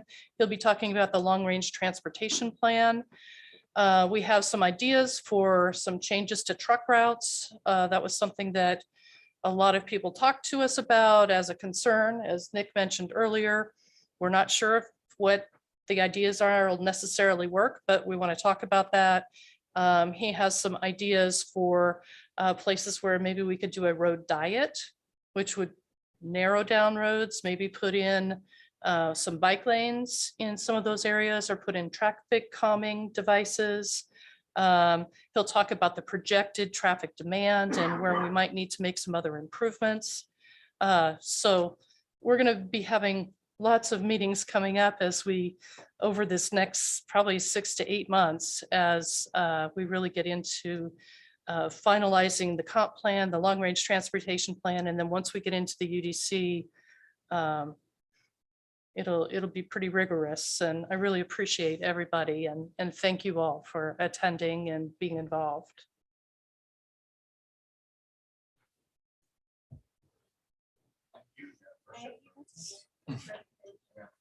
Should I? Is that the end of the presentation? Done. Yeah, I think that's the end. And if Well, anybody has anything else, There's anything else in next steps. Okay. we'll be Done. All right, I would take a motion to adjourn. We'll start with the city council. Motion to adjourn for the planning commission. Sorry. Gibson? Yes. Ellis? Yes. Gannon? Yes. Yerger? Yes. Jensen? Yes. Supram? Yes. Lincoln? On? Yes. Ow. Motion to adjourn for the planning. I'll make it. Motion second. Motion. Yeah, motion second. Hager? Yes. Lathrop? Yes. Langholm, Yeah. Corsa. Aye. Nielsen. Yes. Motion carries 5-0. Sure.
and to the republic for which it stands, one nation, under God, indivisible, with liberty and justice for all. I'll open up the Board of Equalization meeting. The Opens Meeting Act is posted on the rear wall next to the agendas. This time we'll have roll call. Please vote for roll call.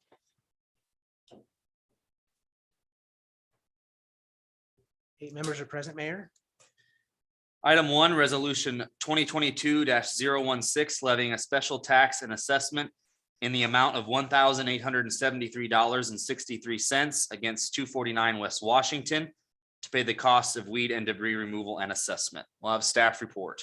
Mayor and council, these three items for the Board of Equalization are for weed and debris removal. I'll remind you that in addition to the cost of the cleanup, there's a $20 charge for each item to both file and release the claim once it's been paid in full. I'd be happy to answer any questions you might have. Any questions for staff? Any comments from the public? Any additional comments from council? Councilman Gibson.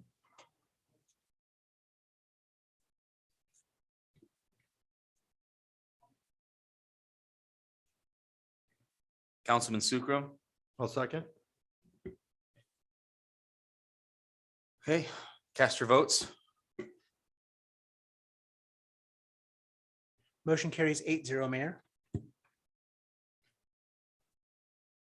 Item 2, Resolution 2022-017, levying a special tax and assessment in the amount of $306.77 against 1156 West 23rd Street to pay the cost of weed and debris removal and assessment. Are there any comments from the public? Are there any comments from council? Councilman Gibson. Councilman Gibson, you're on.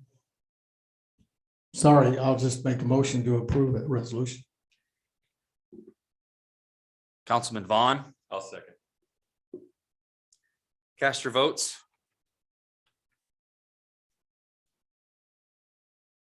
Motion carries 8-0, Mayor.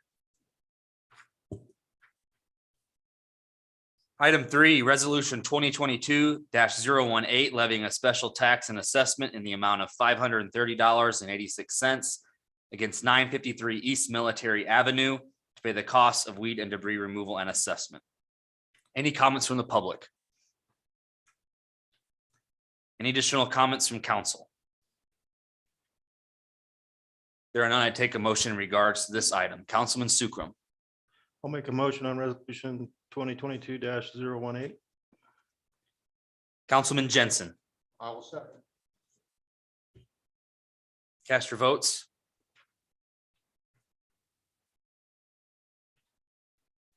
Motion carries 8-0, Mayor. Councilman Jensen. I'll make a motion to adjourn the Board of Equalization meeting. Councilman Legban, No, second that. cast your votes.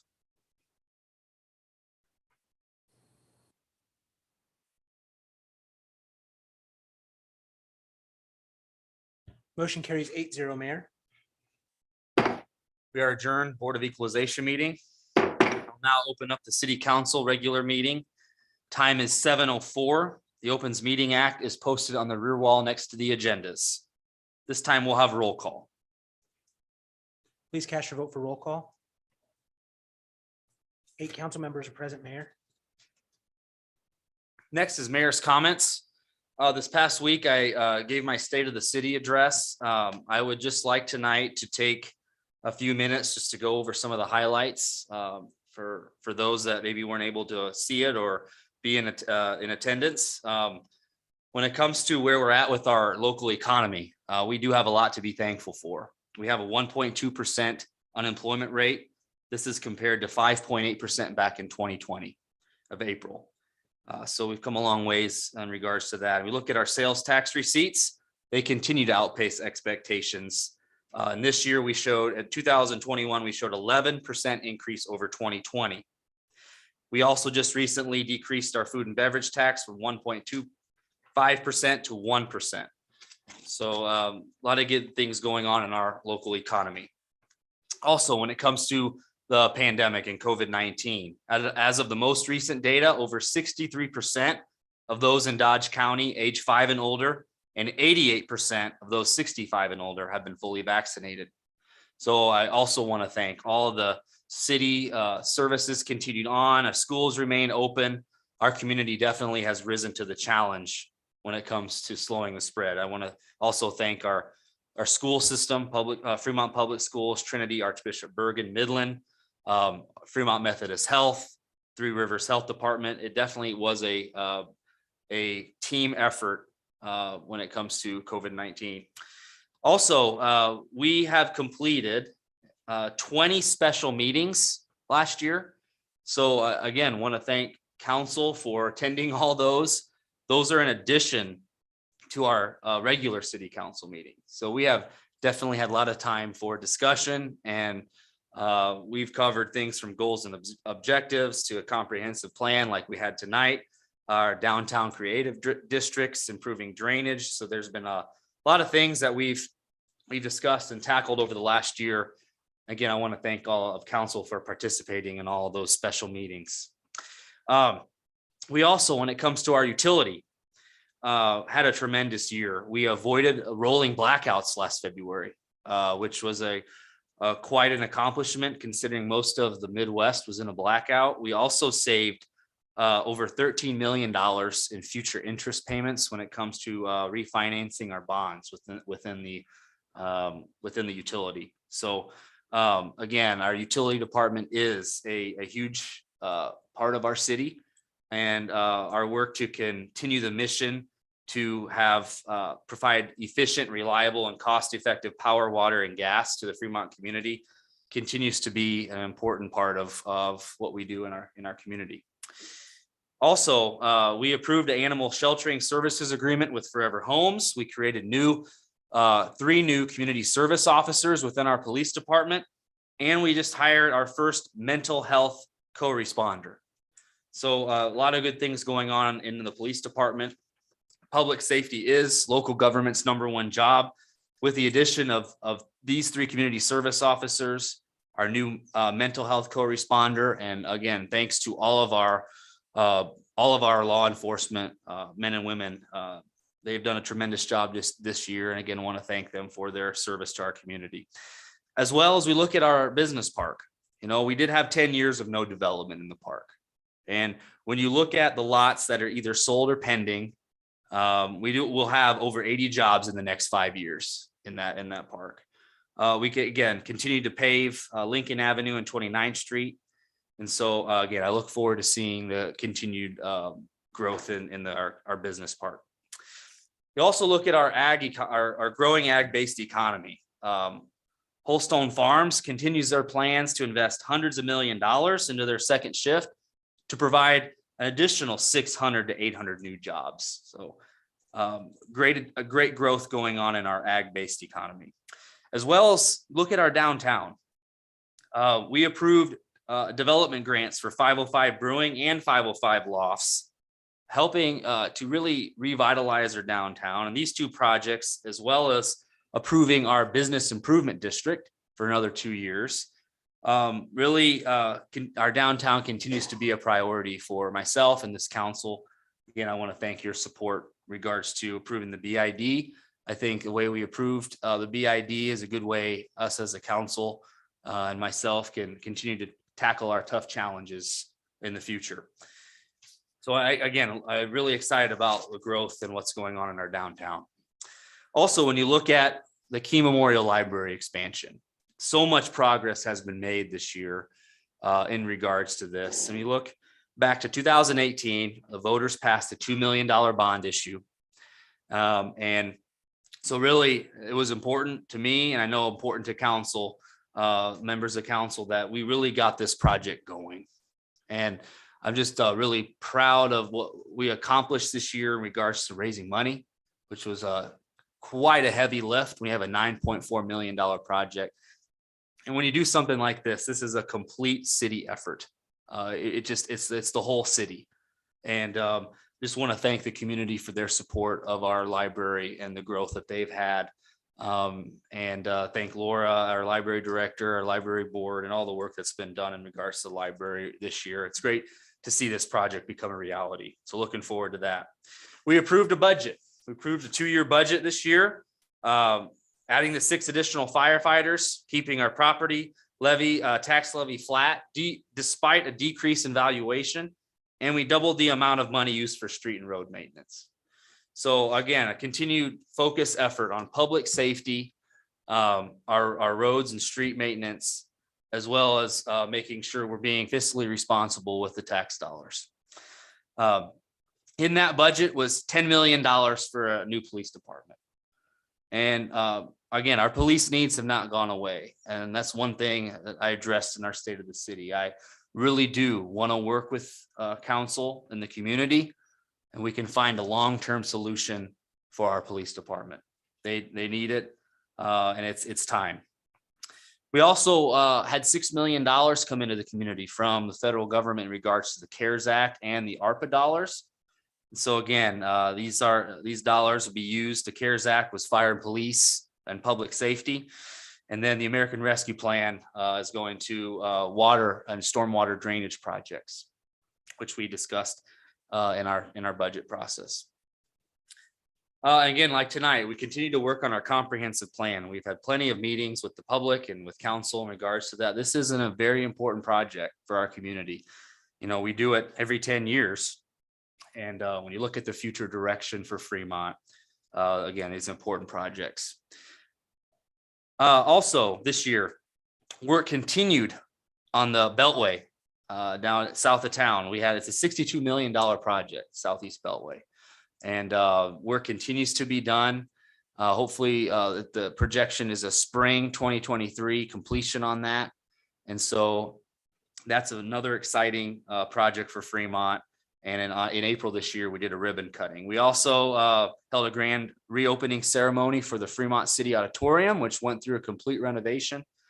And again, special thanks to the voters. They also passed a bond issue in 2018 to support that project. And that's another great accomplishment for Fremont, as well as our elevator here at the municipal building. I tell you, I'm in and out of this building a lot. It's amazing how much it's utilized. And the elevator project was a great addition to this facility. And again, continues our commitment to ADA accessibility throughout our facilities in Fremont, as well as our airport. Airport saw a lot of expansion and growth with the terminal project building. Hopefully we're going to be able to cut the ribbon on that this spring, get the public involved, and have a little open house to be able to kind of celebrate the the opening of our new terminal building. So we've had a lot of projects make a lot of progress this year. And so it's, again, been great to see. I want to thank staff as well as the community for their support, as well as council. Again, this is a complete city effort to be able to get all these things done. And so as mayor, I just want to thank the Fremont community for your support. So that concludes my mayor's comments. We'll go on to item 1, is a motion to adopt the current agenda for the February 8th, 2022 regular meeting. Councilman Gibson. I make a motion to adopt the current agenda for February 8th. Councilman Yerger. Actually, I'd like to have a movement of agenda items before we proceed with that. I'd like to see item 4 moved ahead of item 3.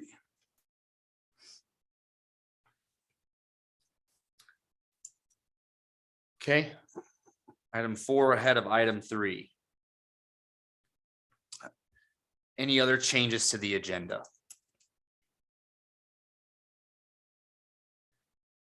Okay, is there a second?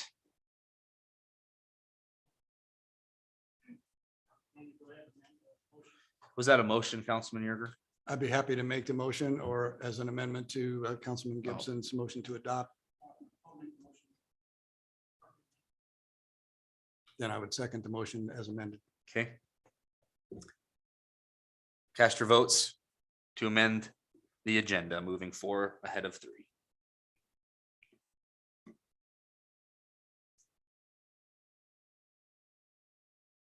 Motion carries 8-0, Mayor. Take a motion to approve the agenda as amended. Councilman Gibson, Make that motion. Councilman Sukram. Okay, cast your votes.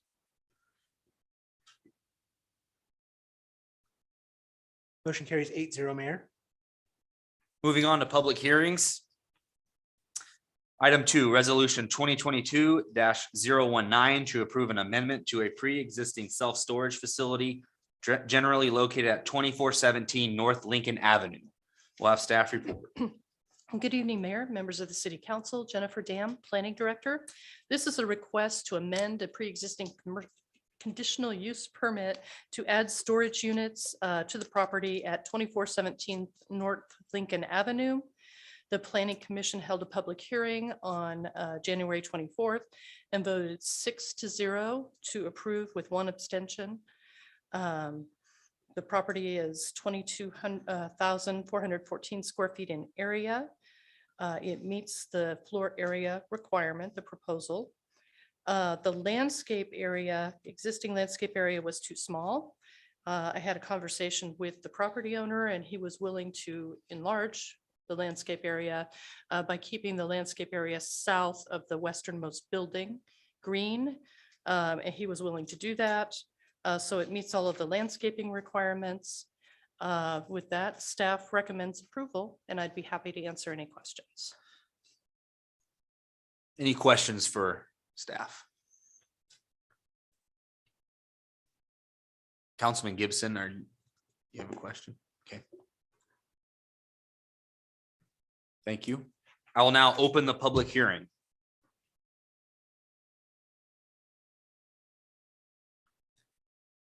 Seeing no comments, I'll close the public hearing. Any additional comments from council?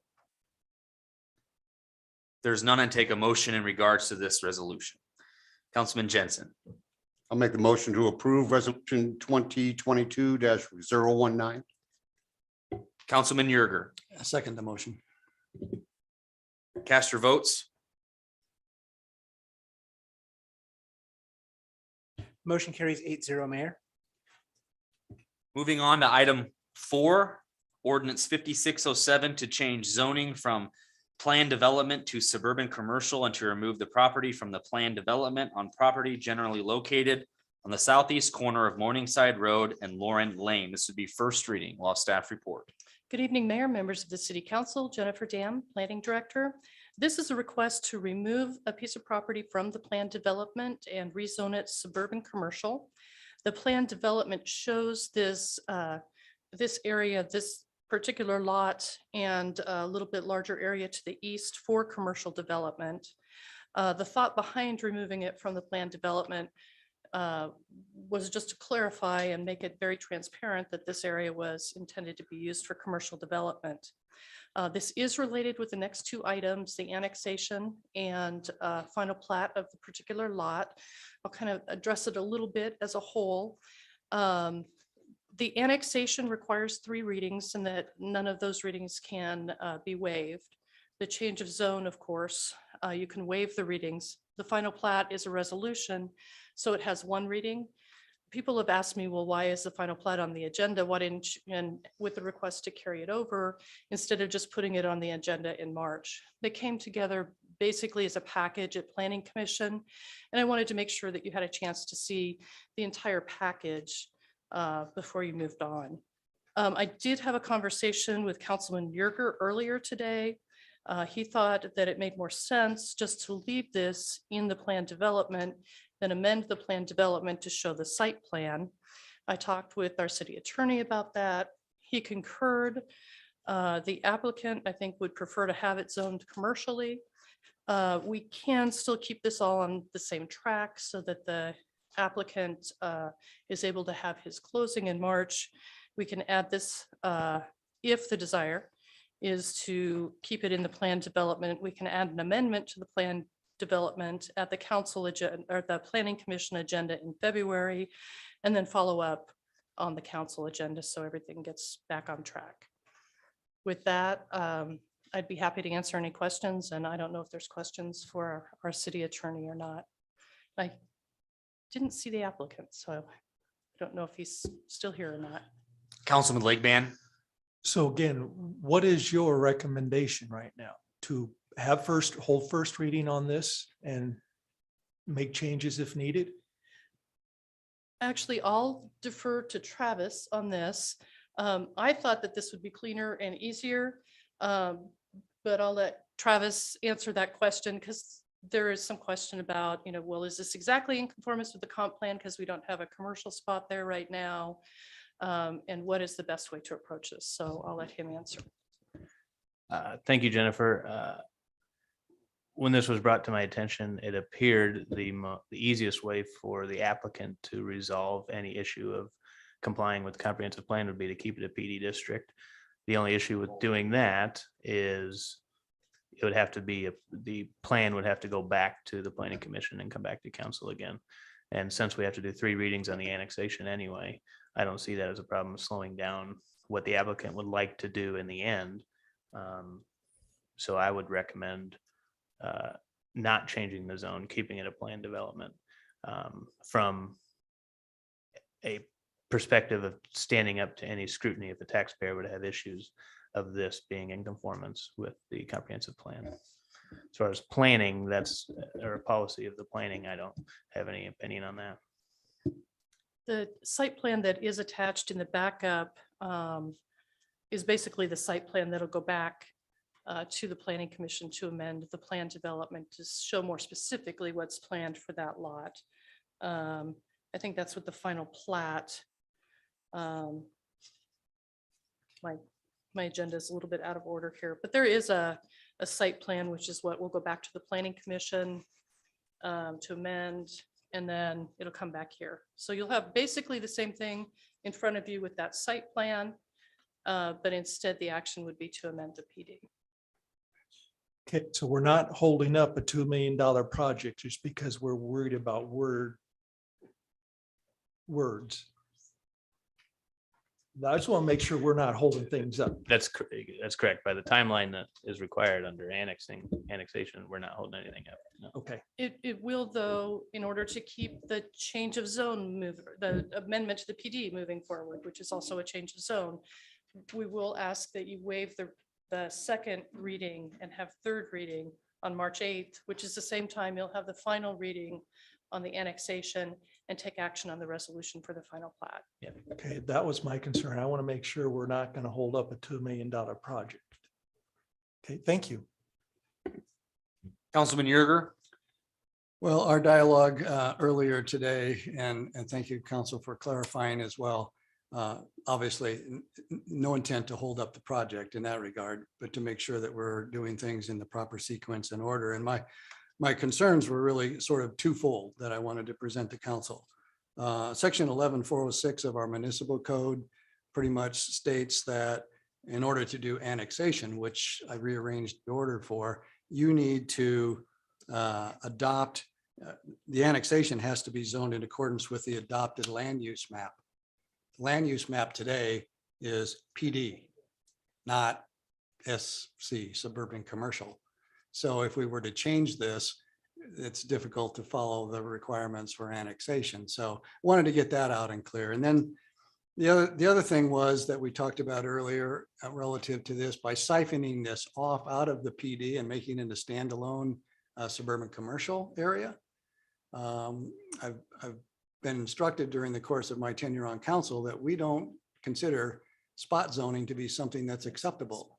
So if we set this aside from the PD, zone it commercial, and the property next to it to the east is still zone rural and would somehow come out to be residential as is on the land use map, we would be going from PD residential to mixed use and to commercial and back to residential along Morningside. And I'm like, why don't we just keep this in the PD in the first place so as to allow the developer to do everything he needs to do within the PD, and we can handle the annexation because that's the zoning today, and we can deal with this PD and rezoning or restructuring of his site plan at the planning commission, and we can get this all done and we can still make the timeline. So that was the goal here. Not to get in the way of the process, just to make sure that we've got all of our i's and t's crossed and dotted. Does that pretty much recap what we discussed earlier today? Yeah, that is what we discussed earlier today. I would disagree. I don't see it as being a spot zone for a variety of reasons, but I'm not going to go into long detailed explanations, and we can keep it on track and accomplish the same thing. So I think we have a path to move forward. If we were looking at the land use maps that came up earlier with the consultant, that, I don't know if anybody noticed it, but I did, that along Morningside, we had this little red block commercial along the southern border of Morningside Road, and that was this. And that sticks out like a sore thumb relative to the land use that surrounds it. And keeping it in the PD basically affords him the same opportunity, and we can get the job done without having that be an issue. And we can proceed with the annexation because it's PD being annexed. That was my point. Right. And in the future land use map that's coming forward with all of our PDs, I'm trying to show the land uses as they've been approved as part of the PD. So it's already approved for commercial use through the planned development. Okay, so I have to ask council then, before my time runs out, what do we need to do to this specific item, ordinance 5607? What do we need to do specifically to this in order to get it sent back to planning commission? What's the wording that we need to have relative to this ordinance? Whether you hold first reading or vote not to hold first reading, it'll still go back to planning with the plan that Jennifer described. Okay, so we can just hold first reading, they can get it changed, take it back to planning commission, get it modified, put it back in the Yep. PD. Okay. Yep. Thank you. Councilman Vaughn. Jennifer, can you expound on what the intended use for this facility is? It's an office use.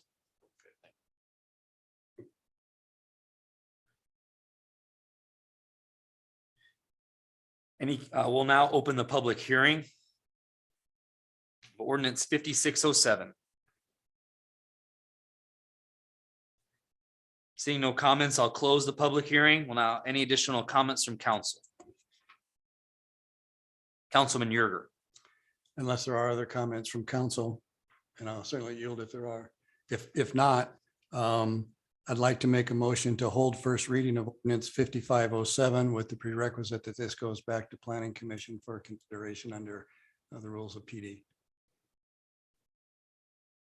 as advised by council. Councilman Legban. And we'll second that as long as we're going to stay on track. Cast your votes.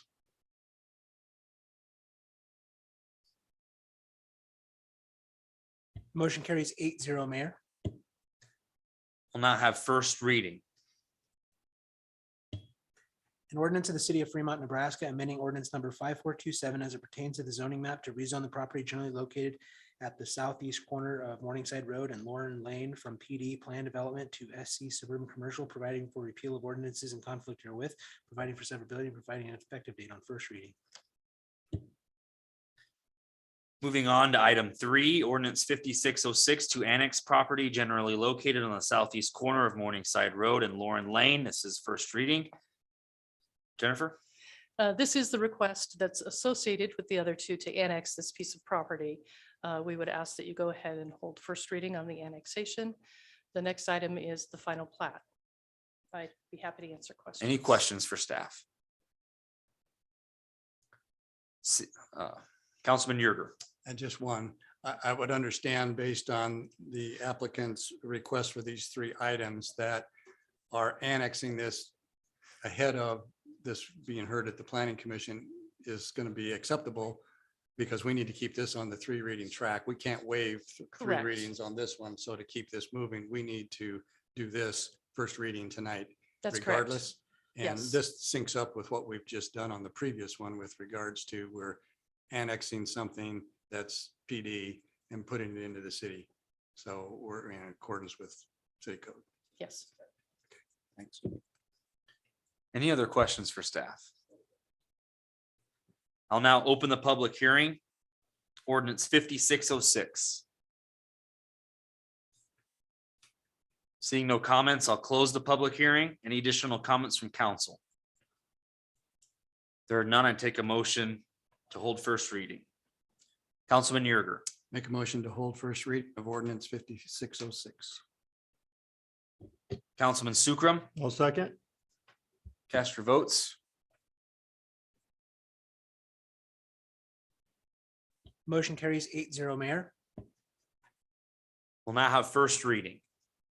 An ordinance of the city of Fremont, Nebraska, annexing by voluntary petition property generally located at the southeast corner of Morningside Road and Lauren Lane, Dodge County, Nebraska, and extending the corporate limits to include said real estate, providing for repeal of ordinances in conflict with, providing for severability, and providing effective date on first reading. Moving on to item 5, resolution 2022-020 to approve final plat on the property generally located on the southeast quarter of Morningside Road and Lauren Lane. Good evening, Mayor, members of the council, Jennifer Dan, Planning Director. This is the request for the final plat that's associated with the annexation and the change of zone.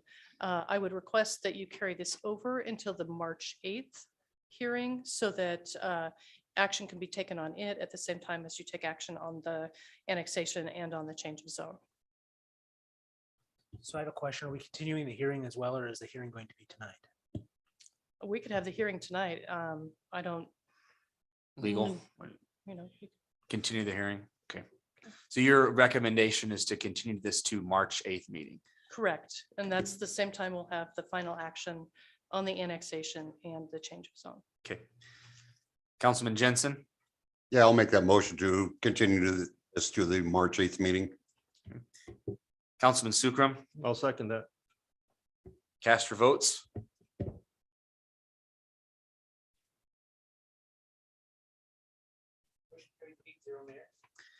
Moving on to the consent agenda, all items in the consent agenda are considered to be routine by the city council and will be enacted by one motion. There will be no separate discussion of these items unless a council member or a citizen so requests, in which event the item will be removed from the consent agenda and considered separately. Are there any items to be removed from the consent agenda by council, staff, or the public? Councilman Yerger.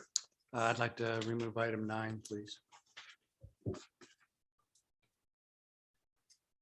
Any other items?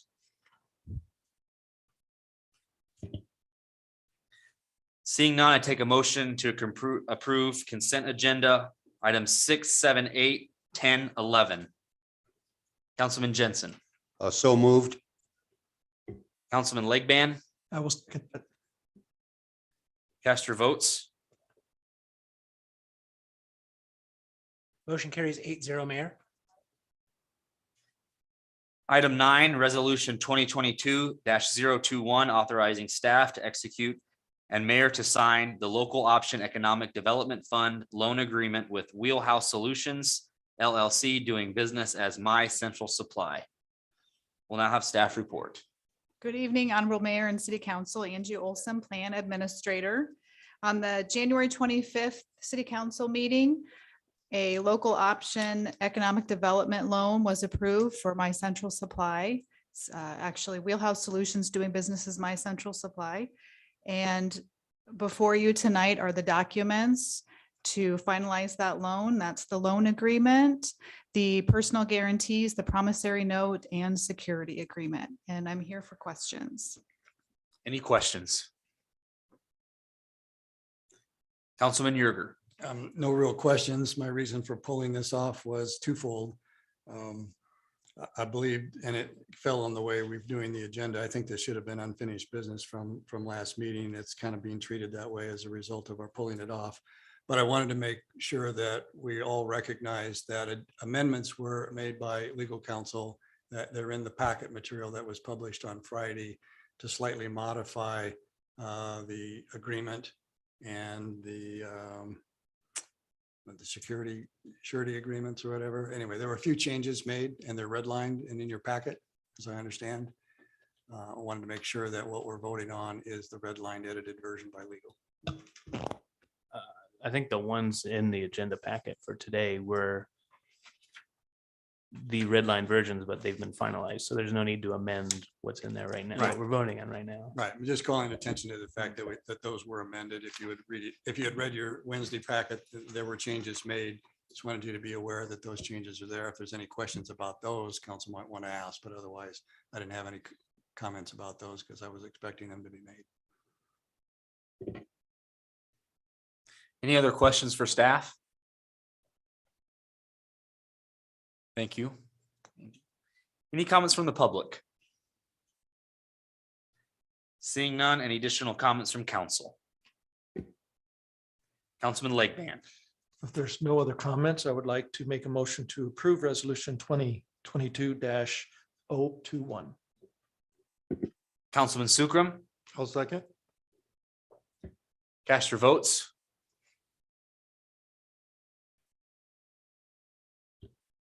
Motion carries 8-0, Mayor. Moving on to new business, item 12, resolution 2022-023, authorizing the mayor to execute a contract with Sawyer Construction Company for the construction of the permanent repairs to the Fremont Farmland Railroad Levy. I have staff report. Good evening, Mayor and City Council. Lottie Mitchell, Customer Service Director. Tonight, we're here seeking approval of a bid to make the permanent repairs to the Fremont Farmland Railroad Levy. Just a little update on the levy itself. The city did take ownership of that shortly after the flood of 2019 and had goals of repairing it, extending it, and maintaining it. And so it has moved forward on 3 of those fronts. The rehabilitation front, all of the trees removed 15 feet from the toe of the levee on both sides of the levee. Grass has been established and the street department has been mowing and maintaining that and will continue to do that moving forward. The extension front includes the design of an extension to the northern edge of the levee. It would kind of curl around to the north and end at Ridge Road. We are 60% complete with design. The hydraulic study has just come back. And so we'll compare our design to what the hydraulic study says and be able to move forward from there. The engineering and the design of the extension is fully funded, but the construction of the extension has not been funded at this time. And then tonight, we're here to talk about the permanent repairs. There were 2 breaches to the levee in 2019, one along Emerson Estates and one on the northern end of the levee.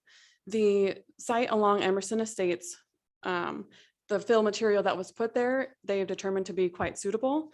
They're going to skim some unsuitable material off the land side, replace it with a more suitable levee material, fix the slope and the grading, and establish grass. So that's pretty straightforward for site at the Emerson Estates. The site on the northern end, that will be fully excavated down below the level that the levee currently sits at, and all new material replaced. So bids were taken. 9 bids were received. JEO's letter of recommendation is included in the packet, and we are recommending Sawyer Construction for a cost of $168,992. 90% of that cost is covered by FEMA public assistance. 5% of that cost will be covered by the state of Nebraska, leaving the city with a 5% fiscal responsibility of $8,449.60. I'd be happy to answer any questions. Any questions for staff? Councilman Yerger? When do you expect this work to begin, before or after spring thaw? So we allowed an end date of September of 2022 because we did not want to put an end date, say of like April, if we're at high risk of flooding. So we allowed some cushion in there, and there's verbiage in there that takes into account the weather, the flood risk, and all of those things. And so taking all of those considerations into consideration, that'll determine when we start. Okay, just wanted to make sure we weren't unprotected if we're excavating the entire Right. levee in some regard. That was our number one concern. We do not want that open Thank you. if we have risk of I agree. flooding. Any other questions for staff? Councilman Legband?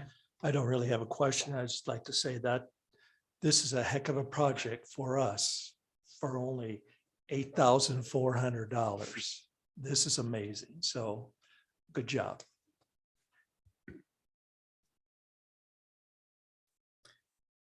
Thank you. Any comments from the public?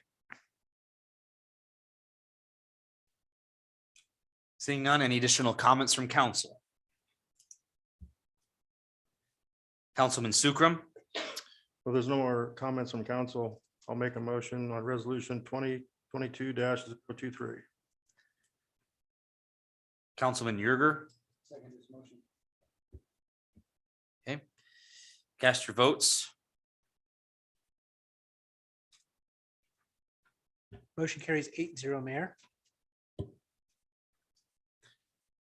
Item 13, ordinance 5605, amending chapter 2, section 401, election wards and districts.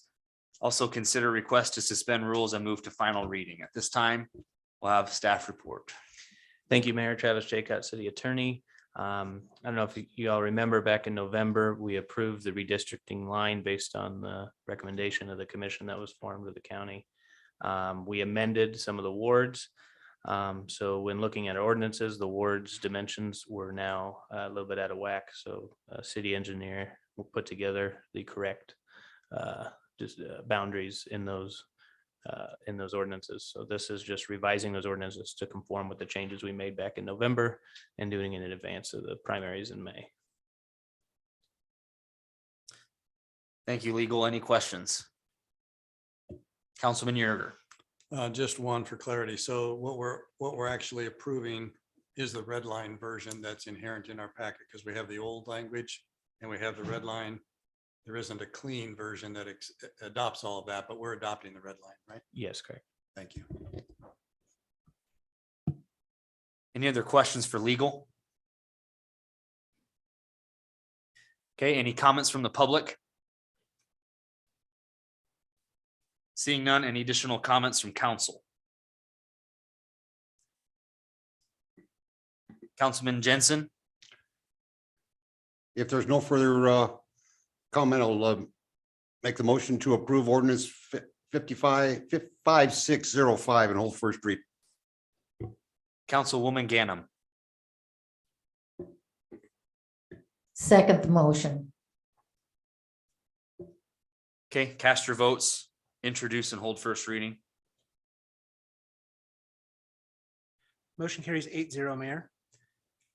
Now have first reading. An ordinance of the city of Fremont, Nebraska to repeal and replace Article 4, Section 2-401, repealing ordinances in conflict with this ordinance, providing for severability and providing when this ordinance shall be in full force and effect on first reading. Councilman Jensen.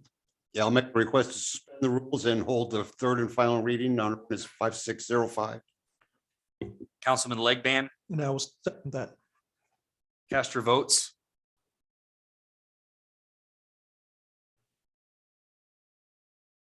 The motion carries 8-0, Mayor.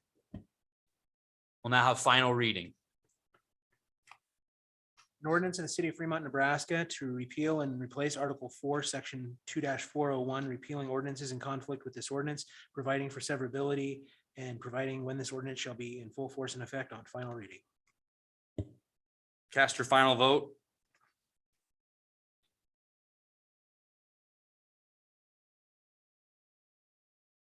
Ordinance is approved 8-0, Mayor. Moving on to item 14, resolution 2022-024, creating and approving a library project selection committee as recommended by the mayor to evaluate proposals and make a recommendation to the city council. Of staff report from legal. Thank you, Mayor Travis Jacot, City Attorney. This resolution follows up of the council passing the policies and procedures to do projects utilizing the construction manager at risk delivery method, as well as approving that mode of that method for the library expansion project. This is a part of the procedure that is required by statute.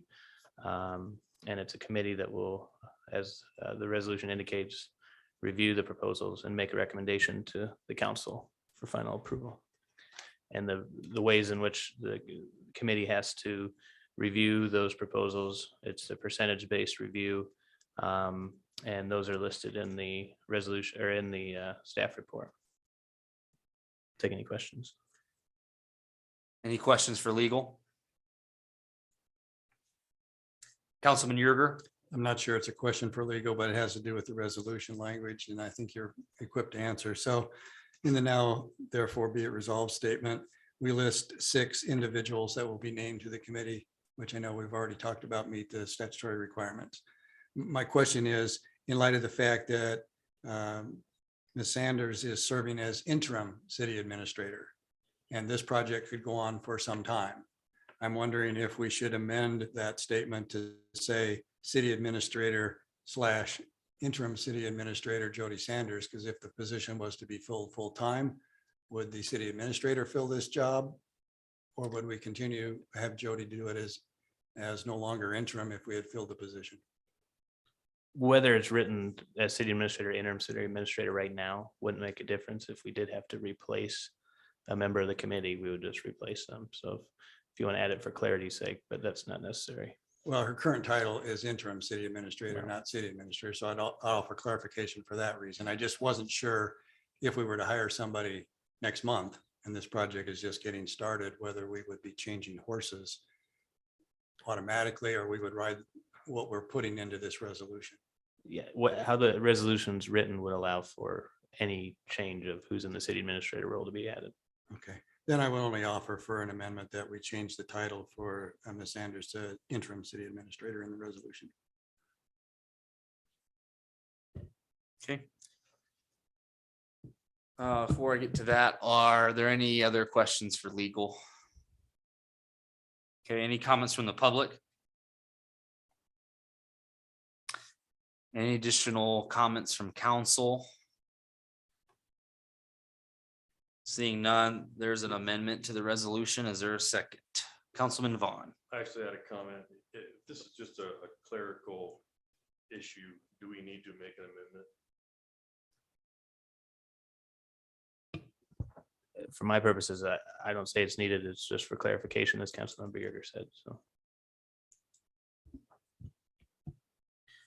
Okay. Is there a second? Councilman Ellis, Second it. cast your votes.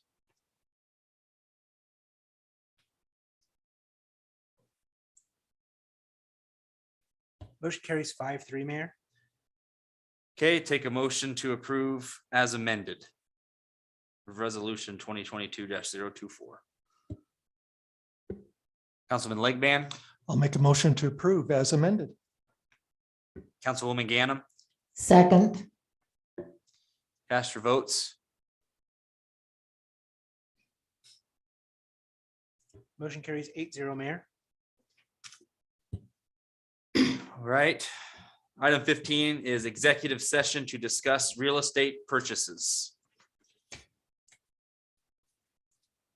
Councilman Gibson. I move to go in executive session for the purpose of real estate purchases and for further reason that the executive session is necessary for the protection of the public interest.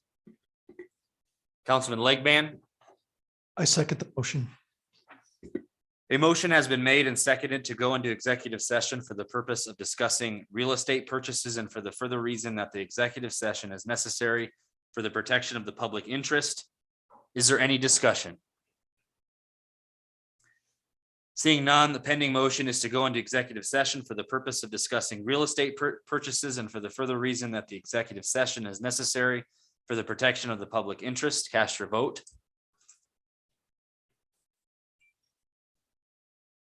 Motion carries 8-0, Mayor.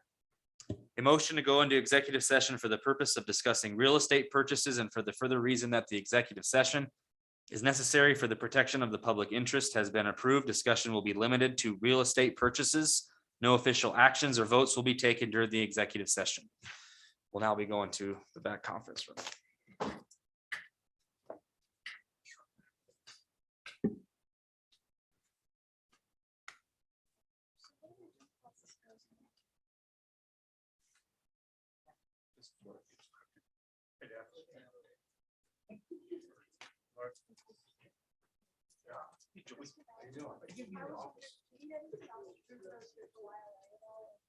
I saw you.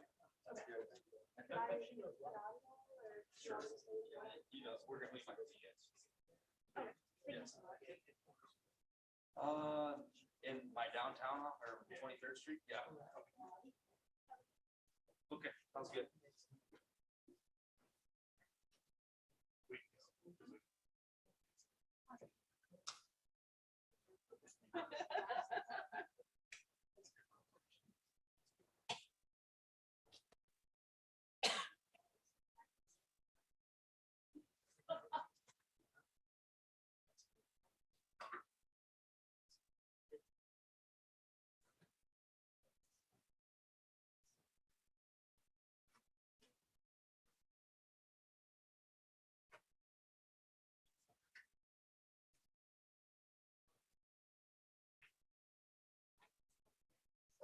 voters, as I work the voting, if they put that out far enough in advance, it's confusing enough for people. Come to the wrong place as is. Yeah. You know, that 1 year where when you sit down at, and then they had it. People were all there. They did have our kids play, and then they put them together. People were playing the wrong side. Yeah. Just hope they don't move me because I know where I'm going.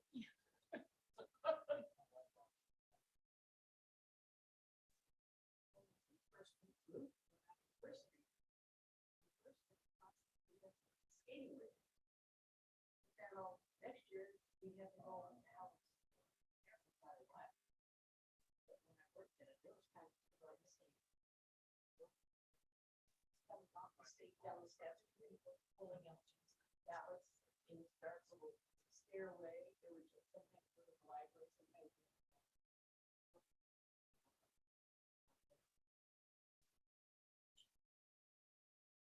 Five this up more.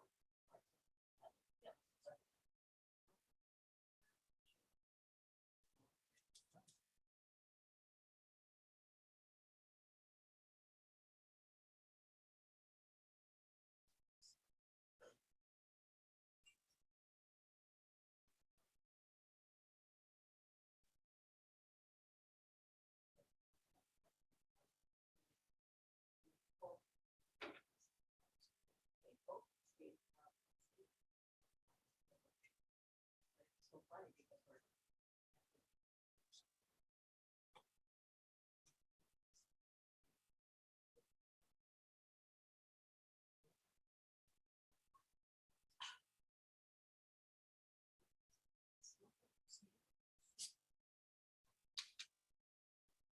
Changes.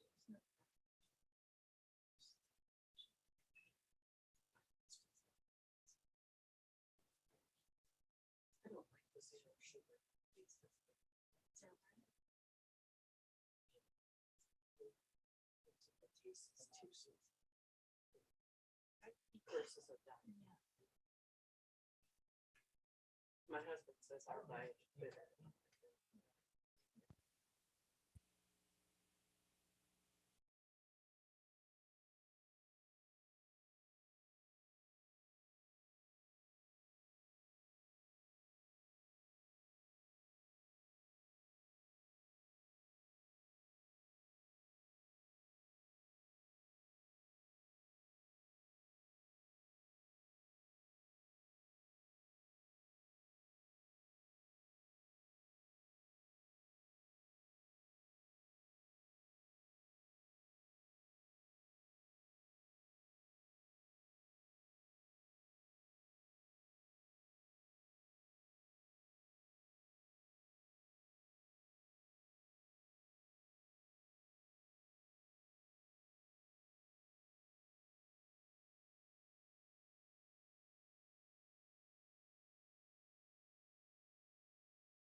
Votes. The motion carries 8-0, Mayor. Moving on to item 16, resolution 2022-025, authorizing the mayor to sign purchase agreement with Dodge County for property interest in real estate located within the technology park. Staff report. Thank you, Mayor. Travis Jacob, City Attorney. Staff report is pretty plain. The purchase agreement is there. Purchase price from buying this half interest from the county is $3,750. I'll take any questions. Questions for legal? Any comments from the public? Any additional comments from council? Councilman Yerger. No comments, but if there are none, I make a motion to approve resolution 2022-25 for a purchase price of $3,750.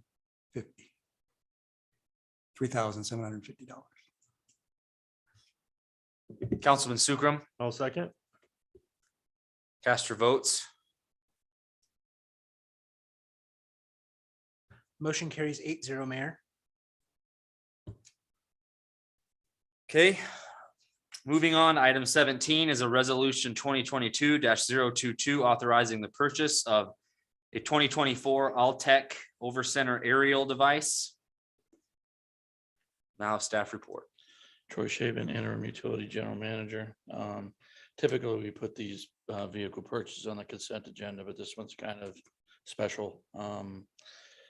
The world we live in today, we actually had this budgeted for fiscal year 21, 22 or 21, 22. The lead time on the truck is actually over 24 months. So when we went to put in our order, we won't be able to get it under this budget cycle. And it was not included in the 23-24 budget. So what we're asking for is to have it approved under the 23-24 budget cycle, even though it has not been approved there yet. It'll be put in when the 23-24 comes along. They're going to hold the price until 23. We won't pay anything until 23, but it'll technically come out of a budget that does not yet exist. So Jody and I had not ever had this one before, so we thought we'd let you guys figure it out. You said it's because of the lead time. The We have lead to time on order the it truck, now right. to get the truck in 2024. Yes. So.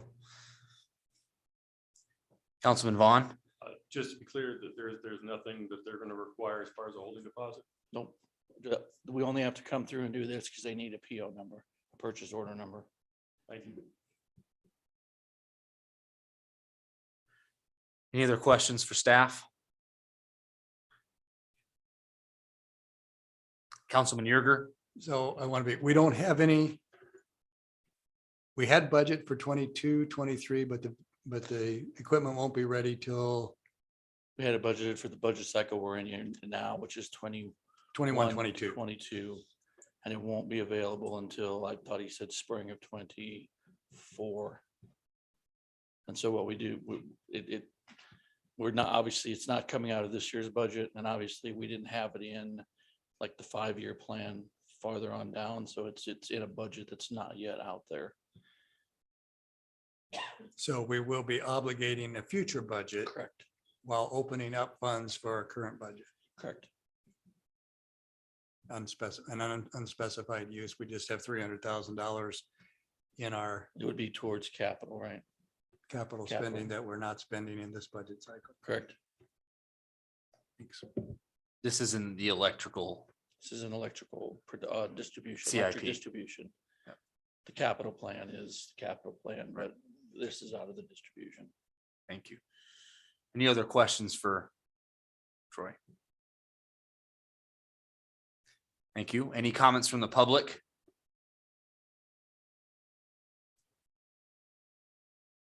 Okay. Any additional comments from council? Councilman Jensen. If there's no further comments, I'll make the motion to approve resolution 2022-022. Councilman Sukram. I'll second. Cast your votes.